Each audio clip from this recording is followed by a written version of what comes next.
ഖദീജ ബിബി റളിയല്ലാഹു അൻഹയുടെ വാപ്പാൻ്റെ പേര് ഖുവൈലിദ് എന്നാണ്. ഖദീജത്തു ബിൻതു ഖുവൈലിദ്, ഖുവൈലിദിൻ്റെ മകൾ ഖദീജ എന്നാണ്. ഖദീജ ബീവിക്കിൻ്റെ വാപ്പാക്കൊരു സഹോദരനുണ്ട് ഖുവൈലിദിന്, നൗഫൽ എന്നാണ് പേര്. അവരുടെ മകനാണ് വറഖത്ത് ബിൻ നൗഫൽ എന്ന് പേരായ ആൾ. അപ്പോൾ വറഖത്ത് ബിൻ നൗഫലും ഖദീജത്തു ബിൻതു ഖുവൈലിദും എളാപ്പ മൂത്താപ്പ മക്കളിലെ ആങ്ങളയും പെങ്ങളുമാണ്. വറഖത്ത് പ്രായം കൂടുതലുള്ള ആളും ഖദീജ താരതമ്യേന പ്രായം കുറഞ്ഞ ആളുമാണ്. അവർ കാണലും സംസാരിക്കലും ഒക്കെ പതിവുണ്ടായിരുന്നു. സംസാരമധ്യേ ഒരിക്കൽ വറഖത്ത് ഖദീജ ബിവിയോട് പറഞ്ഞു റളിയല്ലാഹു അൻഹ, അവസാന പ്രവാചകൻ വരാൻ സമയമായിട്ടുണ്ട്. വേദഗ്രന്ഥങ്ങളിൽ കണ്ടതനുസരിച്ച് മക്കയിലാണ് അവസാന പ്രവാചകൻ വരിക, വരാൻ സമയമായിട്ടുണ്ട് എന്ന് പറഞ്ഞപ്പോൾ ഖദീജ ബീവി ഇങ്ങനെ ആലോചിച്ചു, ഏതേക്കാരപ്പം നമ്മളെ നാട്ടിൽ നബിയാകാൻ പറ്റുന്ന ഒരാളുള്ളത്. അങ്ങനെ തിരഞ്ഞു. മക്കയിലെ പ്രധാനപ്പെട്ട ആൾക്കാരൊക്കെ ഇങ്ങനെ അന്വേഷിച്ച് നോക്കുമ്പോൾ ആഹാരം നബിയാകാൻ പറ്റൂല, ഒറ്റ കുട്ടിനും പറ്റിയതില്ല. പറ്റുന്ന ഒരാളെ മാത്രമേ കാണാനുള്ളൂ. അബ്ദുൽ മുത്തലിബിൻ്റെ പേരക്കുട്ടി അബ്ദുള്ള റളിയല്ലാഹു അൻഹുവിൻ്റെ മകൻ മുഹമ്മദ് സല്ലല്ലാഹു അലൈഹി വസല്ലം. ഈ നാട്ടിൽ നബിയാകാൻ പറ്റിയതായിട്ട് തിരഞ്ഞിട്ട് കാണാനുള്ളത് ഇയാളെ മാത്രമാണ്. അതൊന്ന് ഉറപ്പിക്കാൻ തീരുമാനിച്ചു. അങ്ങനെ ഇരിക്കുമ്പോഴാണ് ഒരു ദിവസം അബൂ താലിബിനെ കണ്ടത്. അബൂ താലിബിനോട് പറഞ്ഞു, ഞാൻ കച്ചവടത്തിന് ആളുകളെ പറഞ്ഞേക്കാൻ വേണ്ടി ഒരുങ്ങുന്നുണ്ട്, അതുകൊണ്ട് നിങ്ങളെ അഞ്ചൻ്റെ മകൻ അബ്ദുല്ലാൻ്റെ റളിയല്ലാഹുവിൻ്റെ മകൻ മുഹമ്മദിനെ സല്ലല്ലാഹു അലൈഹി വസല്ലം എൻ്റെ കച്ചവട സംഘത്തിൽ പറഞ്ഞേക്കുകയാണെങ്കിൽ 2 പുരുഷൻ്റെ കൂലി കൊടുക്കാം എന്ന് പറഞ്ഞു. 2 ആണിൻ്റെ കൂലി. ആണുങ്ങൾക്ക് ആ കാലത്തും ഏറെക്കുറെ ഈ കാലത്തും കൂലിയിൽ വ്യത്യാസം ഉണ്ടാവും, നാടൻ കൂലിക്ക്. അപ്പോൾ 2 ആണിൻ്റെ കൂലി കൊടുക്കാം എന്ന് പറഞ്ഞു. അങ്ങനെ വീട്ടിൽ ചെന്നിട്ട് അബൂ താലിബ് നബി തങ്ങളോട് പറഞ്ഞു, മോനെ ഖദീജ കച്ചവടത്തിന് ആൾക്കാരെ പറഞ്ഞേക്കുന്നുണ്ട് എന്ന് പറഞ്ഞിട്ടു, അതുകൊണ്ട് വാപ്പാൻ്റെ കുട്ടിക്ക് പറ്റുമെങ്കിൽ ഒന്ന് പോയി നോക്കിയാൽ നമുക്ക് എന്തെങ്കിലുമൊക്കെ കിട്ടിയാൽ ഒജീനം കഴിക്കുകയും ചെയ്യാം എന്ന് പറഞ്ഞു. അബൂ താലിബ് സന്താനങ്ങൾ അധികരിച്ച ആളും സമ്പത്ത് കുറഞ്ഞ ആളുമാണ്. അന്ന് കൂട്ടുകുടുംബമാണ്. ഷിഅബ് ബനി താലിബ് എന്നാണ് അവർ താമസിക്കുന്ന സ്ഥലത്തിന് പറയുന്ന പേര്. എല്ലാവരും കൂടി ഒന്നിച്ച് താമസമാണ്. അപ്പോൾ ചെലവ് നടത്തേണ്ട ആൾ അബൂ താലിബാണ്. മൂപ്പര് പൈസ വളരെ കുറഞ്ഞ ആളും മക്കൾ പേരക്കുട്ടികൾ അധികരിച്ച ആളുമാണ്. അപ്പോൾ അബൂ താലിബിനെ സഹായിക്കാം എന്ന് കരുതിയിട്ട് ഖദീജ ബിയുടെ കച്ചവട സംഘത്തിൽ പോകാൻ നബി സല്ലല്ലാഹു അലൈഹി വസല്ലമ തീരുമാനിച്ചു. കച്ചവടത്തിന് ഇങ്ങനെ സെലക്ഷൻ നടക്കുകയാണ്, റിക്രൂട്ട്മെൻറ്റ് റാലി നടക്കുകയാണ്. അപ്പോൾ നബി തങ്ങൾ ഇങ്ങനെ വരുന്നത് തട്ടിൻ പുറത്ത് നിന്ന് ഖദീജ ബി റളിയല്ലാഹു അൻഹ കണ്ടു. വരുന്ന കണ്ടപ്പോൾ വേഗം താഴെ ഇറങ്ങി വന്നു. ഇൻ്റർവ്യൂവിനൊന്നും അറ്റൻഡ് ചെയ്യാതെ തന്നെ അഡ്മിഷൻ കൊടുത്തു. 2 പുരുഷൻ്റെ കൂലി നിശ്ചയിച്ചു. കൂടെ ഒരാളെയും ഏർപ്പാട് ചെയ്തു. മൈസറത്ത് എന്ന ഒരടിമ പുരുഷൻ, പേര് കേട്ടാൽ ചിലപ്പം പെണ്ണാന്ന് തോന്നും, പെണ്ണല്ല, മൈസറത്ത് ആണാണ്. മൈസറത്ത് എന്ന ഒരടിമയെയും ഏർപ്പാട് ചെയ്തു.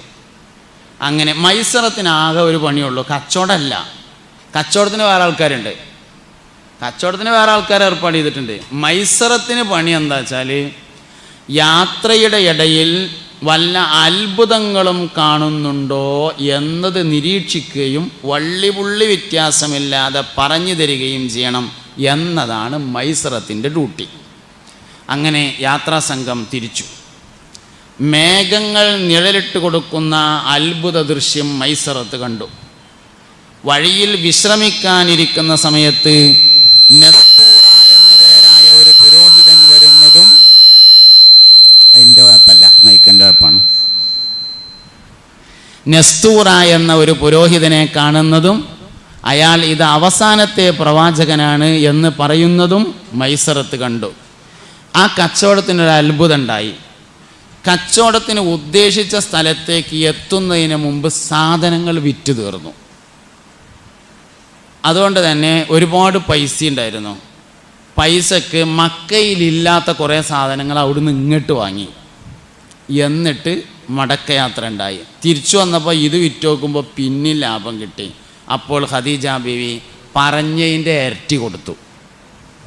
ആദ്യം പറഞ്ഞത് ഇരട്ടിയാണ്, കൊടുത്തത് അതിൻ്റെ ഇരട്ടിയാണ്. അങ്ങനെ പൈസ കിട്ടി. നബി സല്ലല്ലാഹു അലൈഹി വസല്ലം തങ്ങൾ വീട്ടിലെത്തി. ഖദീജ ബീവി റളിയല്ലാഹു അൻഹാ വിവാഹാലോചനകളിലേക്ക് പോവുകയാണ്. പറഞ്ഞു കേട്ടാൽ തോന്നും ഇതെന്തോ വല്ല മരം ചുറ്റിയ പരിപാടിയാണ് എന്നല്ല, ഇത് അവസാനത്തെ പ്രവാചകനാണ് എന്ന് കണ്ടെത്തുകയും ഖദീജ ബീവി അത് പറയുകയും ചെയ്തിട്ടുണ്ട്. നബിയെ, നിങ്ങളെ അള്ളാഹു നബിയായി നിയോഗിക്കുന്നതിൻ്റെ 5 വർഷങ്ങൾക്ക് മുമ്പ് നിങ്ങൾ പ്രവാചകനാണെന്ന് ഞാൻ ഉറപ്പിച്ചിട്ടുണ്ട് എന്ന് സയ്യിദുന ഖദീജ റളിയല്ലാഹു അൻഹ പറഞ്ഞതായി കാണും. ഇത് അവസാനത്തെ പ്രവാചകനാണെന്ന് മനസ്സിലാക്കിയപ്പോൾ ആ പ്രവാചകന് ആവശ്യമായ എല്ലാ കാര്യങ്ങളും എനിക്ക് ചെയ്തു കൊടുക്കണമല്ലോ എന്ന് തീരുമാനിച്ചു. അതിനൊറ്റ വഴിയുള്ളൂ പുതിയണ്ണാകുക. അതാണ് അന്വേഷണം. അതിനെന്താ വഴി നോക്കിയതാണ് അന്വേഷണം. എന്നിട്ടോ ഖദീജ ബീവി തൻ്റെ പണം മുഴുവനും നബി സല്ലല്ലാഹു അലൈഹി വസല്ലം തങ്ങൾക്ക് വേണ്ടി ചിലവാറ്റി. എത്ര പൈസ എന്നറിയങ്ങൾ? ഒരിക്കൽ നബിയും ഖദീജ ബീവി ഇങ്ങനെ നടന്നു പോകുമ്പോൾ മാർക്കറ്റിൻ്റെ അടുത്തെത്തിയപ്പോൾ ഒരു അടിമയെ വിൽക്കാൻ വെച്ചത് കണ്ടു. സെയ്ദ് ബിനു ഹാരിസ എന്നായിരുന്നു പേര്. ആ അടിമൻ്റെ മുഖത്തേക്കിനെ നോക്കുമ്പോൾ ലക്ഷണങ്ങളൊക്കെ കണ്ടപ്പോൾ ഒരു നല്ല മനുഷ്യനാണെന്ന് മനസ്സിലായി. മുസ്തഫ നബി സല്ലല്ലാഹു അലൈഹി വസല്ലം പറഞ്ഞു, ആ അടിമൻ്റെ ലക്ഷണമൊക്കെ നോക്കിയാൽ ഒരു നല്ല അടയാളം കാണാണ്ട് എന്ന് പറയാൻ ഒഴിവുണ്ടായില്ല. ഖദീജ ബീവി വാങ്ങാൻ തീരുമാനിച്ചു. 400 സ്വർണ്ണ നാണയങ്ങൾക്കാണ് അന്ന് സെയ്ദ് ബിനു ഹാരിസിനെ വാങ്ങിയത്. സ്വതന്ത്രനാക്കി. ഇന്നത്തെ കണക്കിന് 11 കോടി രൂപ. ഏകദേശം ഞാൻ കണക്കൂട്ടി പറഞ്ഞതാണ് ഒരു ഐഡിയ കിട്ടാൻ വേണ്ടിയിട്ട്. നമ്മൾ വിചാരം നമ്മളെ പൈസക്കാരുള്ളൂ എന്നാ. നമുക്ക് അങ്ങനെ ഒരു തോന്നലുണ്ട്, നമ്മളാണ് വലിയ പൈസക്കാരെന്ന്. ഇന്നത്തെ കണക്കിനത് വെച്ചാലേ 11 കോടി ഉറുപ്പ്യുണ്ട്. ഖദീജ ബീവി റളിയല്ലാഹു അൻഹ നബി തങ്ങളുടെ ഒരാവശ്യം നിർവഹിക്കാൻ വേണ്ടി മാത്രം ഒരു സമയത്ത് ചിലവാക്കിയതാണ്. ചിലവാക്കൽ വേറെ നടന്നിട്ടുണ്ട്. ഖദീജ ബീവിൻ്റെ കച്ചവടം എന്നൊക്കെ പറയുമ്പോൾ നമുക്ക് തോന്നും വല്ല അരിയാനേന്ന് തണുപ്പ് സീസണിൽ പുതപ്പ് ഉക്കാൻ വരുമ്പോഴത്തെ എന്തെങ്കിലും കച്ചവടം ഇക്കാരെന്ന്. അതൊന്നല്ല കച്ചവടം. കച്ചവടം എന്താ നോക്കണം, അതാണ് കച്ചവടം. അങ്ങനെ കച്ചവടം ചെയ്തു. ഇസ്ലാമിക ചരിത്രത്തിൽ ഏറ്റവും വലിയ കച്ചവടക്കാരൻ എന്ന് പറയുന്നത് ഖദീജ ബീവി അല്ല കേട്ടോ. ഏറ്റവും ഇസ്ലാമിക ചരിത്രത്തിൽ ഏറ്റവും നന്നായി അറിയപ്പെടുന്ന കച്ചവടക്കാരൻ വേറൊരാളാണ്. മക്കയിൽ നിന്ന് മദീനയിലേക്ക് നബിയും സഹാബത്തും ഹിജറ വന്ന സമയത്ത് നബി തങ്ങൾ ആദ്യമായി ചെയ്തത് തൻ്റെ കൂടെ മദീനയിലേക്ക് വന്ന മുഹാജിരീങ്ങളായ ആളുകളെ അൻസാരികളായ ഓരോരുത്തർക്ക് ഏൽപ്പിച്ചു കൊടുക്കലാണ് ആദ്യം ചെയ്തത്. ചങ്ങായിമാരാക്കി കൊടുക്കുക. വേറെ എവിടേക്കും പോകാനൊന്നുമില്ലല്ലോ, വേറെ സ്ഥലത്തേക്കും പോകാനില്ല. അതുകൊണ്ട് ഓരോ മുഹാജിരിങ്ങളെ ഓരോ അൻസാരിങ്ങൾക്ക് ഏൽപ്പിച്ചു കൊടുത്തു. അവർക്ക് ആവശ്യമായ ഭക്ഷണങ്ങൾ ഉള്ളേന്ന് കൊടുക്കുക എന്നതായിരുന്നു പരിപാടി. അങ്ങനെ മുസ്തഫ നബി സല്ലല്ലാഹു അലൈഹി വസല്ലം തങ്ങൾ മുഹാജിരിങ്ങളിൽപ്പെട്ട ഓരോ ആളുകളെ അൻസാരികളായ ആളുകൾക്ക് ഇങ്ങനെ ഏൽപ്പിച്ചു കൊടുത്തുകൊണ്ടിരിക്കുകയാണ്. ഓരോരുത്തരും പെരയെ കൊണ്ടുപോയിട്ട് ഭക്ഷണം കൊടുക്കുന്നതൊക്കെ ഒരുപാട് അത്ഭുതങ്ങളാണ്. ഞാനതിലേക്ക് വരാം. അതിനു മുമ്പ് ഖദീജ ബീവി റളിയല്ലാഹു അൻഹയും നബി സല്ലല്ലാഹു അലൈഹി വസല്ലമയും തമ്മിലുള്ള വിവാഹം നടന്നതിന് ശേഷം നബി തങ്ങളുടെ കച്ചവടം വല്ലാതെ മുന്നോട്ട് പോയിട്ടില്ല. കുറച്ചു കാലം അല്ലറ ചില്ലറ കച്ചവടങ്ങളൊക്കെ ഉണ്ടായിട്ടുണ്ട് എന്നതാണ്. മുസ്തഫ നബി സല്ലല്ലാഹു അലൈഹി വസല്ലം തങ്ങൾ കച്ചവടക്കാരനായിരുന്നു. സിദ്ദീഖുൽ അക്ബർ റളിയല്ലാഹു അൻഹു കച്ചവടക്കാരനാണ്. എന്താ സിദ്ദീഖ് റളിയല്ലാഹു അൻഹുവിൻ്റെ കച്ചവടം? തുണിഷാപ്പാണ്. തുണി വ്യാപാരിയായിരുന്നു. മൂപ്പര വാപ്പാക്ക് ജ്വല്ലറിയാണ്. അബൂബക്കർ സിദ്ദീഖ് റളിയല്ലാഹു അൻഹുവിൻ്റെ വാപ്പ അബൂ ഖുഹാഫ എന്നാണ്. ഒറിജിനൽ പേര് ഉസ്മാനാണ്. അറിയപ്പെടുന്ന പേരാണ് അബൂ ഖുഹാഫ.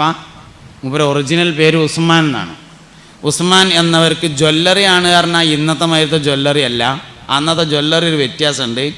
പടച്ചോന്മാരുണ്ടാക്കി വെക്കുക. സ്വർണം കൊണ്ടുള്ള പടച്ചോന്, വെള്ളി കൊണ്ടുള്ള പടച്ചോന്, പഞ്ചലോഹങ്ങളെ കൊണ്ട് നിർമ്മിച്ച പടച്ചോന്മാർ, ഇങ്ങനെയൊക്കെയുള്ള നല്ല നല്ല പടച്ചോന്മാരുണ്ടാക്കിയിട്ട് വിൽക്കുന്ന കച്ചവടമാണ്. അതാണ് അന്നത്തെ ജ്വല്ലറി. ലോഹങ്ങൾ ഉപയോഗിച്ചുകൊണ്ടാണ് ഉണ്ടാക്കിയിരുന്നത്. സ്വർണം കൊണ്ടും വെള്ളി കൊണ്ടൊക്കെ ഉള്ള വിഗ്രഹങ്ങൾ ഉണ്ടാക്കി വിൽപ്പന നടത്തുന്ന ആളായിരുന്നു മഹാനാ. അപ്പോൾ 2 കച്ചവടമായി. ഇന്നത്തെ ഏറ്റവും വലിയ 2 കച്ചവടമാണ്. ഒന്ന് ജ്വല്ലറിയും ഒന്ന് തുണിഷാപ്പും. വാപ്പാക്ക് ജ്വല്ലറിയാണ്, മകന് തുണിഷാപ്പാണ്. സിദ്ദീഖ് റളിയല്ലാഹു അൻഹുവിന് തുണി വ്യാപാരമാണ്. ഖിലാഫത്ത് ഏറ്റെടുത്തു മഹാനായ അബൂബക്കർ സിദ്ദീഖ് റളിയല്ലാഹു അൻഹു. ഖിലാഫത്ത് ഏറ്റെടുത്തിട്ട് പിറ്റേ ദിവസം രാവിലെ മൂപ്പരെ തുണിക്കട്ടൊക്കെ എടുത്തുങ്ങാണ്ട് കച്ചവടത്തിന് ഇങ്ങനെ പോകുമ്പോൾ വഴിയിൽ നിന്ന് ഉമർ ഖത്താബ് റളിയല്ലാഹു അൻഹുവിനെ കണ്ടു. അല്ല, എവിടേക്കാ നിങ്ങൾ പോകണമെന്ന് ചോദിച്ചു. ഞാൻ കച്ചവടത്തിന് പോകുകയാണ് പറഞ്ഞു. നിങ്ങളിപ്പോൾ ഈ ആദ്യ കച്ചവടത്തിന് പോക്ക് പോയാൽ ഇപ്പം നാട്ടുകാരെ കാര്യം ഘട്ടത്തിലാവുമല്ലോ എന്ന് പറഞ്ഞപ്പോൾ സിദ്ദീഖ് റളിയല്ലാഹു അൻഹു പറഞ്ഞു, അപ്പോൾ പിന്നെ എൻ്റെ കാര്യം ഘട്ടത്തിലാവൂലേ? ഞാൻ പോയില്ലെങ്കിൽ കുട്ടികളെ കാര്യം പെണ്ണുങ്ങളെ കാര്യം അത് നിങ്ങൾ പറഞ്ഞ ഒരു കാര്യം തന്നെയാണ്. തൽക്കാലം നമുക്കൊരു കാര്യം ചെയ്യാം, നിങ്ങളിൻ്റെ ഒപ്പം വരിക ഇറങ്ങാണ്ട് പൊതു ഖജനാവ് എന്ന ബൈത്തുൽ മാലിൻ്റെ സൂക്ഷിപ്പുകാരനായ സഹാബിയുടെ അടുത്തേക്ക് കൂട്ടിക്കൊണ്ടുപോയി. നമ്മളന്നത്തെ ഭാഷയിൽ പറഞ്ഞാൽ ഖജാഞ്ചിൻ്റെ അടുത്തേക്ക് കൊണ്ടുപോയി. ചെന്നിട്ട് പറഞ്ഞു, ഈ അബൂബക്കർ ഇനി കച്ചവടത്തിന് പോയാൽ ശരിയാവില്ല റളിയല്ലാഹു അൻഹു, അതുകൊണ്ട് അബൂബക്കറിൻ്റെ ജീവിതത്തിനുള്ള ചിലവ് ബൈത്തുൽ മാലിൽ നിന്ന് കൊടുക്കണം എന്ന് പറഞ്ഞു. ഖജാഞ്ചി പറഞ്ഞു, ശരി, ഒരാളെ ചിലവ് കൊടുക്കാറുണ്ട്, ഒരു ദിവസം ഒരാളെ ചിലവ് നമുക്ക് ബൈത്തുൽ മാലിൽ നിന്ന് കൊടുക്കാറുണ്ട്. ഉമർ റളിയല്ലാഹു അൻഹു പറഞ്ഞു, ഒരാളെ ചിലവ് കൊടുത്തിട്ട് ബാക്കിയുള്ളവരെന്താ കാറ്റ് മുണുങ്ങി, അത് പറ്റൂലാറുണ്ട്. ഈ ശമ്പളത്തിന് തിരക്കൂടൽ അന്ന് തന്നെ ഉണ്ട് എന്ന് മനസ്സിലാവുന്നുണ്ട്, പറ്റൂലായിരുന്നു. പക്ഷേ അവനാനല്ല പറഞ്ഞത്, ഓരക്ക് വേണ്ടി വേറൊരാളാണ് പറയണത്. ഉമർ ഖത്താബാണ് പറയുന്ന ആൾ റളിയല്ലാഹു അൻഹു. ഒരാളത് പറ്റൂലായിരുന്നു. അതിൽ മൂപ്പർ പറഞ്ഞു, ശരി, രണ്ടാളത് കൊടുക്കാറുണ്ട്, ഭാര്യൻ്റെ കൂടിയും കൊടുക്കുക, ബാക്കി വല്ല എന്താ വെച്ചാൽ കാട്ടിക്കോട്ടെ, ഇവിടുന്ന് ഇട്ടൂലായിരുന്നു. ഉമർ റളിയല്ലാഹു അൻഹു പറഞ്ഞു, പറ്റൂലായിരുന്നു, രണ്ടൊന്നും കൊടുത്താൽ വരെ കുട്ടികൾക്ക് എന്താ കാട്ടി വെച്ചു. അങ്ങനെ ഏതായാലും തായും മേലെയും പറഞ്ഞ് അവസാനം ഒരു ദിവസത്തിന് ഒരാടിൻ്റെ പകുതിയുടെ കതിർ കണക്കനുസരിച്ച് കൊടുക്കാം എന്ന് തീരുമാനിച്ചു. അന്ന് വില കുറഞ്ഞ സാധനം ആടാണ് കേട്ടോ, ഒന്നൊക്കെ കണക്ക് കൂട്ടരുത്, ഓ എന്ന് പറയാൻ നിൽക്കണ്ട. അന്ന് എല്ലാ പെരയിലുള്ള സാധനം ആടാണ്. ഒരാടിൻ്റെ പകുതിയുടെ കതിർ കണ്ട് കൊടുക്കാമെന്ന് തീരുമാനാക്കി. പക്ഷേ സിദ്ദീഖുൽ അക്ബർ റളിയല്ലാഹു അൻഹു ഒരു കാര്യം ചെയ്തു. മഹാനവർകൾ വഫാത്താകുന്നതിൻ്റെ മുമ്പ് തൻ്റെ ഭാര്യയുടെ സ്വത്ത് വിറ്റിട്ട് ബൈത്തുൽ മാലിൽ നിന്നും പറ്റിയ മുഴുവൻ ശമ്പളവും തിരിച്ചടച്ചിട്ട് മരണപ്പെട്ടു. അതാണ് സിദ്ദീഖുൽ അക്ബർ റളിയല്ലാഹു അൻഹു. ഒരു കച്ചവടക്കാരനാണ്. ഉമർ റളിയല്ലാഹു അൻഹു കച്ചവടക്കാരനാണ്. എന്താ കച്ചവടം? സ്ഥലക്കച്ചവടം, ബ്രോക്കറാണ്. നമ്മൾ കാരണം ഞമ്മക്കേ കച്ചവടം അറിയുള്ളൂ എന്നാണ്. ഉമർ ഇബ്നുൽ ഖത്താബ് റളിയല്ലാഹു അൻഹുവിന് കച്ചവടമായിരുന്നു. താരീഖ് പഠിച്ചോളി. എന്തിനാ താരീഖ് പഠിക്കണ അറിയോ? ഈ ചരിത്രം പഠിക്കുന്നതിലൊരു ലക്ഷ്യമുണ്ട്, അതേമാതിരി ആകാനല്ല. അത് ചിലപ്പോൾ നടക്കൂല, അല്ലെങ്കിൽ നടക്കുകയും ചെയ്യും, അല്ലെങ്കിൽ നടക്കാതിരിക്കുകയും ചെയ്യും, എപ്പോഴും നടന്നോളണമെന്നില്ല. ചരിത്രം പഠിക്കുന്നതിനൊരു രഹസ്യമുണ്ട്. നമ്മളെവിടേക്കും എത്തിയിട്ടില്ല എന്ന് മനസ്സിലാകാനാണ് ചരിത്രം. നമ്മളെവിടേക്കും നമ്മളിങ്ങനെ ഈ കൊല്ലപ്പോൾ റമദാൻ 30 കിട്ടിയെന്ന് വിചാരിച്ചോളി. ഈ റമദാൻ 30 കിട്ടി, ശനിയാഴ്ചയാണ് പെരുന്നാളായതെന്ന് വിചാരിക്കുക. എന്നാൽ 30ൻ്റെ അന്ന് തറാവീഹ് കഴിഞ്ഞിങ്ങനെ പോകുമ്പോൾ നമ്മളിങ്ങനെ പറയും, അൽഹംദുലില്ലാഹ് ഈ കൊല്ലം തറാവീഹ് കിട്ടിയിട്ട് 30ഉം കിട്ടി, ഞാൻ 30 നിസ്കരിച്ചു എന്നൊക്കെ പറയുമ്പോൾ നമുക്ക് തന്നെ അങ്ങ് തോന്നും സ്വർഗത്തിൽ ഒരു നിലക്കും സ്ഥലം മതിയാവില്ല കേട്ടോ. കാരണം 30 തറാവീഹാണ് നിസ്കരിച്ചിട്ടുണ്ടേ, എന്തായാലും കുറച്ച് വലിപ്പം കൂട്ടേണ്ടി വരും എന്ന് വിചാരിച്ച് നമ്മളിങ്ങനെ പോകുമ്പോൾ പിറ്റേന്ന് പെരുന്നാൾ നിസ്കാരത്തിന് വന്നപ്പോൾ ഇമാമ് പ്രസംഗിക്കുകയാണ്. മഹാനായ സയ്യിദുനാ സക്കരിയൽ അൻസാരി റളിയല്ലാഹു അൻഹു എല്ലാ ദിവസവും രാത്രിയിൽ ഉറങ്ങുന്നതിൻ്റെ മുമ്പ് 300 റക്അത്ത് നിസ്കരിക്കാറുണ്ടായിരുന്നു. അപ്പം മനസ്സിലാവും നമ്മൾ 30 തറാവീഹ് ഒടുക്കും എത്തിയിട്ടില്ലാന്ന്. അതിനാണ് താരീഖ്, അതിനാണ് മുൻഗാമികളുടെ താരീഖ് പഠിക്കുക എന്ന് പറയുന്നത്. അബ്ദുറഹ്മാൻ ഇബ്നു ഔഫ് റളിയല്ലാഹു അൻഹു ആണ് സഹാബത്തിലെ ഏറ്റവും അറിയപ്പെട്ട കച്ചവടക്കാരൻ. ഇതല്ലോണം പഠിച്ചോളിങ്ങൾ കേട്ടോ. നിന്നോട് കച്ചവടക്കാരെ പറ്റി പറയണമെന്ന് ഇവർ പറഞ്ഞതുകൊണ്ടാണ് ഞാനത് പറയണത്. ഭൂരിഭാഗം ഇവിടെ ഉണ്ടാവാൻ സാധ്യത ഉള്ളത് കച്ചവടക്കാരായിരിക്കും എന്ന് പോലും മനസ്സിലാക്കിയതായിരിക്കും അങ്ങനെ പറയാനുള്ള കാരണം എന്ന് ഞാൻ മനസ്സിലാക്കുന്നു. ഞാൻ അല്ലെങ്കിലും ഒരു നിലക്കല്ലെങ്കിൽ മറ്റൊരു നിലയ്ക്ക് നമ്മൾ കച്ചവടക്കാരാണ്. ആരെ വിൽക്കാത്തവർ, ആരെ വാങ്ങാത്തവർ? ഇതിലെല്ലാവരും വിൽക്കണവരും എല്ലാവരും വാങ്ങണവരുമാണ്. അതൊരു നിലക്ക് കച്ചവടമാണല്ലോ. കച്ചവടക്കാർ എന്ന പേരിൽ അറിയപ്പെട്ടില്ല. സ്വഹാബത്തിൽ ഏറ്റവും വലിയ കച്ചവടക്കാരൻ അബ്ദുറഹ്മാൻ ഇബ്നു ഔഫ് റളിയല്ലാഹു അൻഹു ആയിരുന്നു. മഹാനവറുകൾ മക്കയിൽ നിന്ന് മദീനയിലേക്ക് ഹിജ്റ വന്നു. മുസ്തഫ നബി സല്ലല്ലാഹു അലൈഹി വസല്ലം തങ്ങൾ ഒരു അൻസാരിയായ മനുഷ്യന് അബ്ദുറഹ്മാൻ ഇബ്നു ഔഫിനെ ഏൽപ്പിച്ചു കൊടുത്തു. നമ്മളൊക്കെ നാട്ടിൽ ദർസുള്ള പള്ളിയിൽ മുത്തഅല്ലിമീങ്ങൾ വന്നാൽ കമ്മിറ്റിക്കാർ കാട്ടുമല്ലോ, ഈ കുട്ടീനെ ഇജ്ജ് കൊണ്ടേക്കോ, ഈ കുട്ടീനെ ഇജ്ജ് കൊണ്ടേക്കോ. അങ്ങനെ ഉണ്ടായാൽ പിന്നെ കുറച്ച് ദിവസം ഇങ്ങനെ പോകും. ആദ്യമൊക്കെ ചിലവ് വരാമെന്ന് പറയും, പിന്നെ അത് സ്വന്തം വരമായിരിക്കും. പിന്നെ ചിലവരേത്ത ഉമ്മാനെ ഉമ്മ എന്ന് വിളിക്കൽ തുടങ്ങും.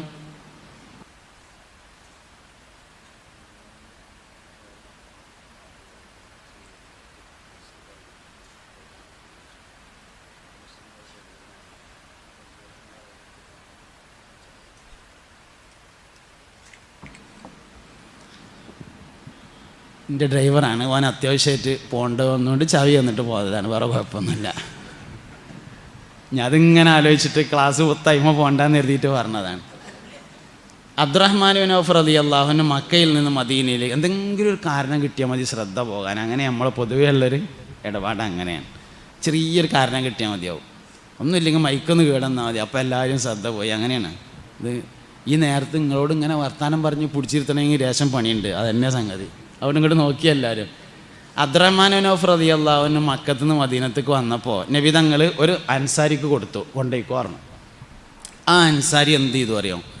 വീട്ടിൽ കൊണ്ടുപോയിട്ട് രാത്രി ഭക്ഷണമൊക്കെ കഴിച്ച് നമ്മളെ ഭാഷയെ പറഞ്ഞാൽ ചോറൊക്കെ തിന്ന് കിടക്കാൻ നേരത്ത് മൂപ്പരോട് പറഞ്ഞു, കുട്ടിയെ എനിക്ക് 2 ഈത്തപ്പനത്തോട്ടമുണ്ട്, നല്ല കായ്ക്കണ 2 തോട്ടാണ്.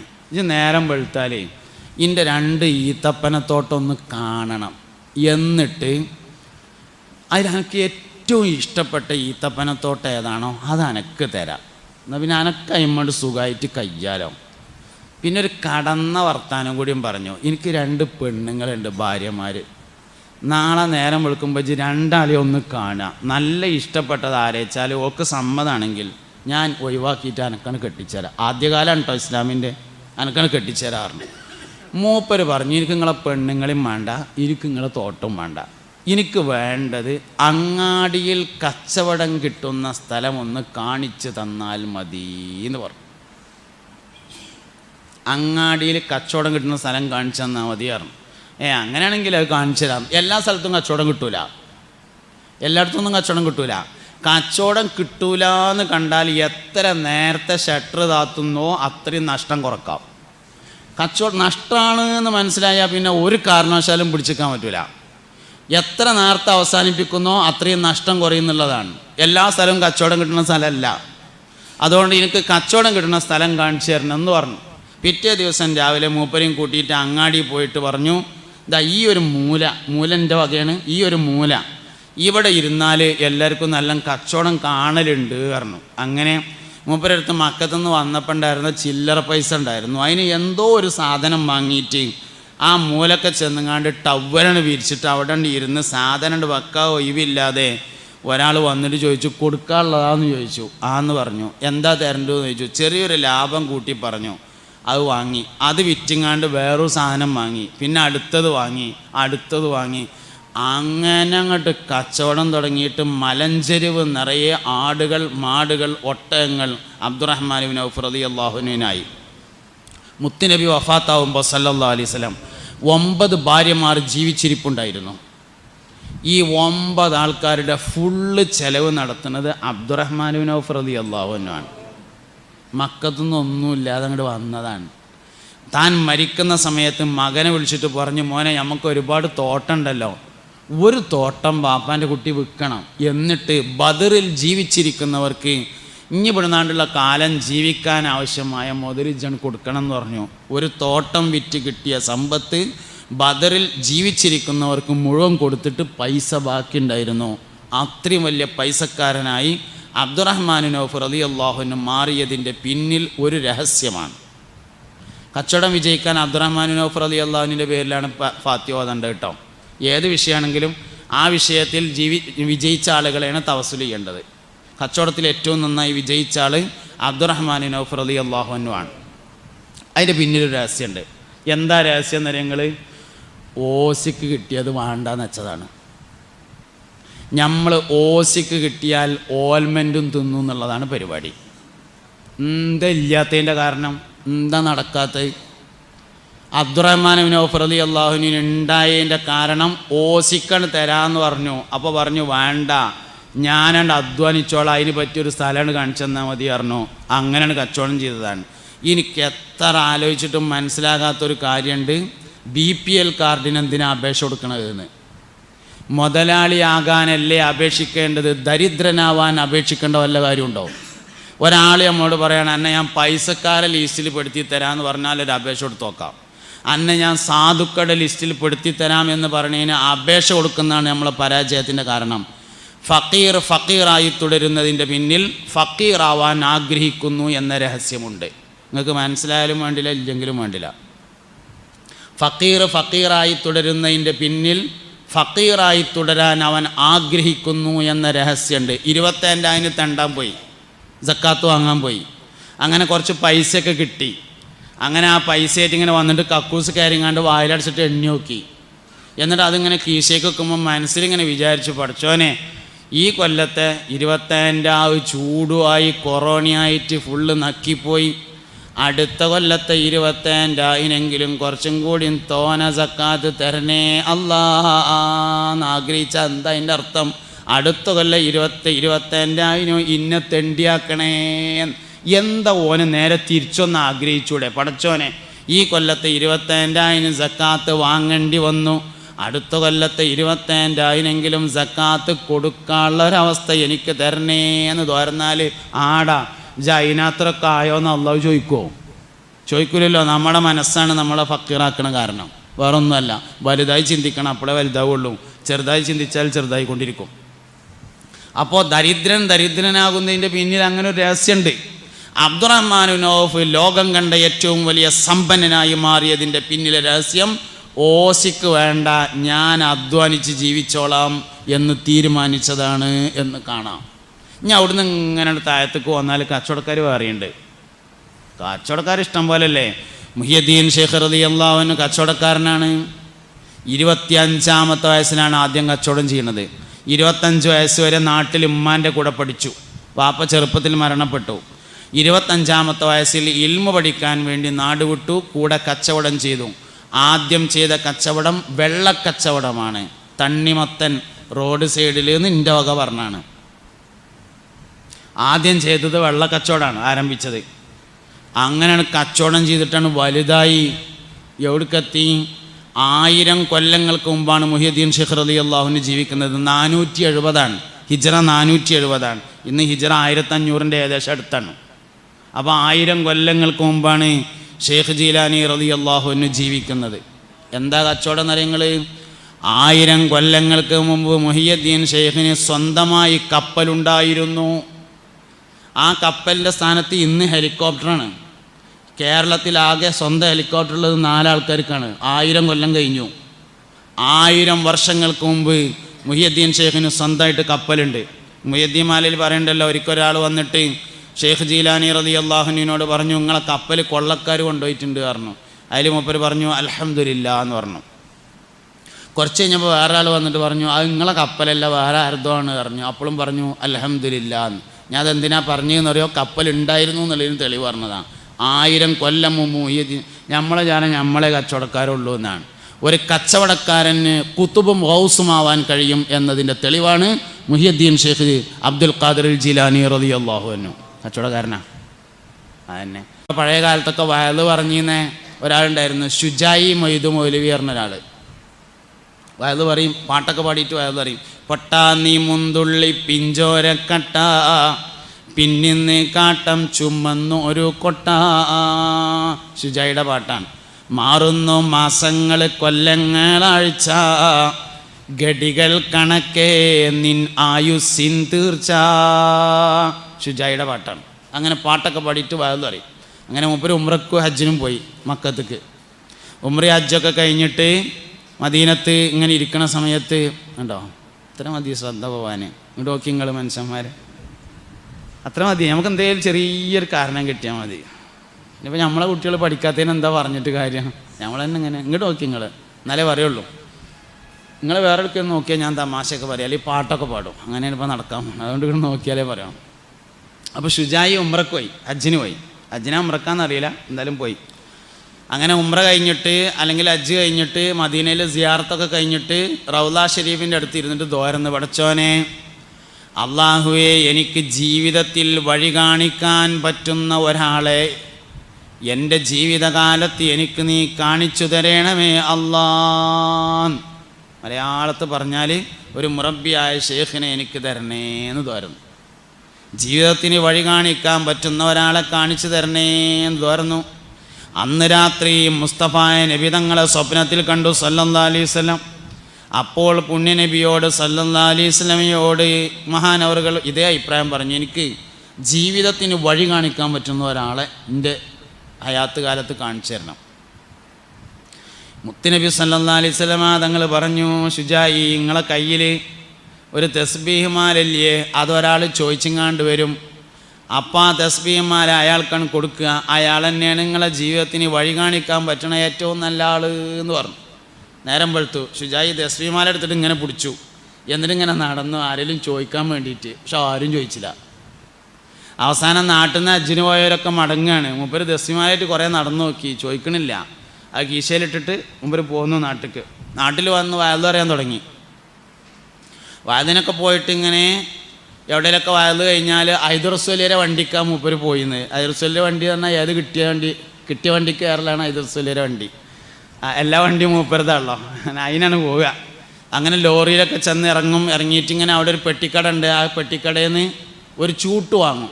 25 പൈസ കൊടുത്തിട്ട് ഒരു ചൂട്ട് വാങ്ങിയിട്ട് ആ ചൂട്ട് ഇങ്ങനെ കത്തിച്ചിട്ട് അതിങ്ങനെ മിന്നിയിട്ട് പെരേക്ക് ഇങ്ങനെ പോവും. അങ്ങനെ വയലൊക്കെ തുടങ്ങി. നാട്ടിൽ വന്ന് ചൂട്ട് വാങ്ങി പെരേക്ക് പോവും, പിറ്റേന്ന് വയലിന് പോവും. അങ്ങനെ പോക്കും വരവൊക്കെ ഇങ്ങനെ തുടങ്ങി ജോറായി. ഒരു ദിവസം വയൽ കഴിഞ്ഞിട്ട് ഇങ്ങനെ മടങ്ങി വരികയാണ്. നാട്ടിൽ വന്നിറങ്ങി ചൂട്ട് വാങ്ങാൻ വേണ്ടി പെട്ടിക്കടയിൽ കയറി ചൂട്ട് വാങ്ങിയിട്ട് പൈസ കൊടുത്തപ്പോൾ കച്ചവടക്കാരൻ പറഞ്ഞു, പൈസ വേണ്ട, എനിക്ക് നിങ്ങൾ ആ തസ്ബീഹ് മാല തന്നാൽ മതിയായിരുന്നു. അതിൽ പറഞ്ഞു, എൻ്റെ അടുത്ത് ആകെ ഒരു തസ്ബീഹ് മാല ഉള്ളൂ, അത് അങ്ങനെ തരാനുള്ള എല്ലാവരും, അതങ്ങനെ ഒന്നേ ഉള്ളൂ, അത് അങ്ങനെ കൊടുക്കാൻ പറ്റിയൊരു തസ്ബീഹ് മാലല്ല. അത് പിന്നെ ജീവിതത്തിൽ വഴി കണക്കാൻ വേണ്ട ഷെയ്ഖ് ചോദിക്കുമ്പോൾ കൊടുക്കാൻ വേണ്ടി നബി തങ്ങൾ പറഞ്ഞതാണല്ലോ സല്ലല്ലാഹു അലൈഹി വസല്ലം. അവ മൂപ്പര് കൊടുത്തില്ല, അതങ്ങനെ തരാം. അതിൽ മൂപ്പര് പറഞ്ഞു, ഏതേലും തസ്ബീഹ് മാലല്ല ഞാൻ അങ്ങോട്ട് ചോദിച്ചത്, ആ മദീനത്തുനിന്ന് നബി തങ്ങൾ തരാൻ പറഞ്ഞൊരു തസ്ബീഹ് മാലല്ലേ, അതിട് തരീന്നാ പറഞ്ഞത് പറഞ്ഞു. കച്ചവടക്കാർ മോശക്കാരൊന്നുമല്ല, അങ്ങനത്തെ കച്ചവടക്കാരും ഉണ്ട്. നമ്മളെ കച്ചവടമാകുമ്പോൾ കുറച്ചൊക്കെ തട്ടിപ്പും വെട്ടിപ്പൊക്കെ ഉണ്ടാവും. 2 കൂട്ടർക്കാർക്കാണ് അങ്ങനെ ഒരു തോന്നലുള്ളത്. ഒന്ന് രാഷ്ട്രീയക്കാർക്ക്, വേറൊന്ന് കച്ചവടക്കാർക്കും. കുറച്ചൊക്കെ അങ്ങനെ ഇങ്ങനെയൊക്കെ ഉണ്ടാവും. ഒന്ന് അത്താജിറു സദൂഖുൽ അമീനു മഅൻ നബിയ്യിന വസ്സദ്ദീഖീൻ ഹബീബുനാ റസൂലുള്ളാഹി. അത്താജിറു സദൂഖുൽ അമീനു, സത്യസന്ധനും വിശ്വസ്തനുമായ കച്ചവടക്കാരൻ, മഅൻ നബിയ്യിന, അംബിയാക്കളോടൊപ്പവും, വസ്സുദ്ദീഖീന, സുദ്ദീഖ് റളിയല്ലാഹു അൻഹുവിൻ്റെയും അനുയായികളാകുന്ന സ്വഹാബത്തിൻ്റെയും ഒപ്പം സ്വർഗത്തിലാണ്. അത്താജിറു സദൂഖുൽ അമീനു മഅൻ നബിയ്യിന വസ്സുദ്ദീഖീൻ. പക്ഷെ 2 നിബന്ധനയുണ്ട് കച്ചവടത്തിന്.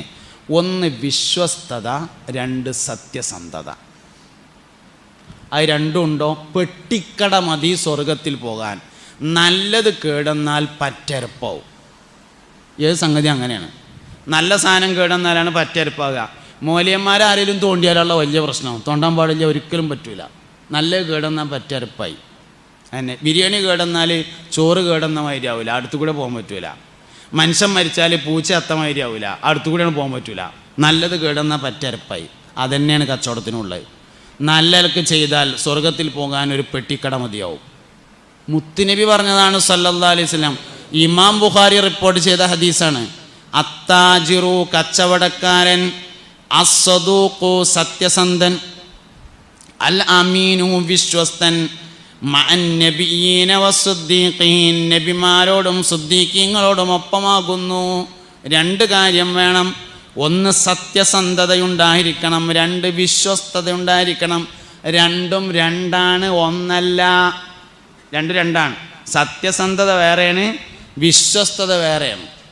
കള്ളനെയും വിശ്വസിക്കാൻ പറ്റും ചിലപ്പോൾ, പക്ഷെ സത്യസന്ധനായിക്കോണമെന്നില്ല. സത്യസന്ധനും വിശ്വസ്തനുമായ കച്ചവടക്കാരനായിരിക്കണം. അതാണ് കച്ചവടത്തിൻ്റെ മാനദണ്ഡം. സത്യസന്ധനായിരിക്കണം, വിശ്വസ്തനായിരിക്കണം. എന്നാൽ കച്ചവടം കൊണ്ട് വിജയിക്കാൻ വേണ്ടി പറ്റും തന്നെ. 2 കൂട്ടർക്കും ലാഭം ഉണ്ടാവുകയാണ്, സത്യസന്ധതയും വിശ്വസ്തതയും. വേഗം മനസ്സിലാകുന്ന ഭാഷയിൽ പറഞ്ഞുതരാം. വിൽക്കണവനും ലാഭം വേണം, വാങ്ങണവനും ലാഭം വേണം. അതാണ് വിശ്വസ്തതയും സത്യസന്ധതയും. ഓൻ്റെ അടുത്ത് വിശ്വസിച്ച് വാങ്ങാം എന്നൊരാൾ പറയാന്ന് പറഞ്ഞാൽ അതെങ്ങനെ 2 കൂടി ഉണ്ടാവുക എന്ന് നമുക്ക് തോന്നും. ഉണ്ടാവും. ഞാൻ നല്ലൊരു ഉദാഹരണം പറയാം. നമ്മളൊരു സ്ഥലക്കച്ചവടക്കാരനാണെന്ന് വിചാരിക്കുക.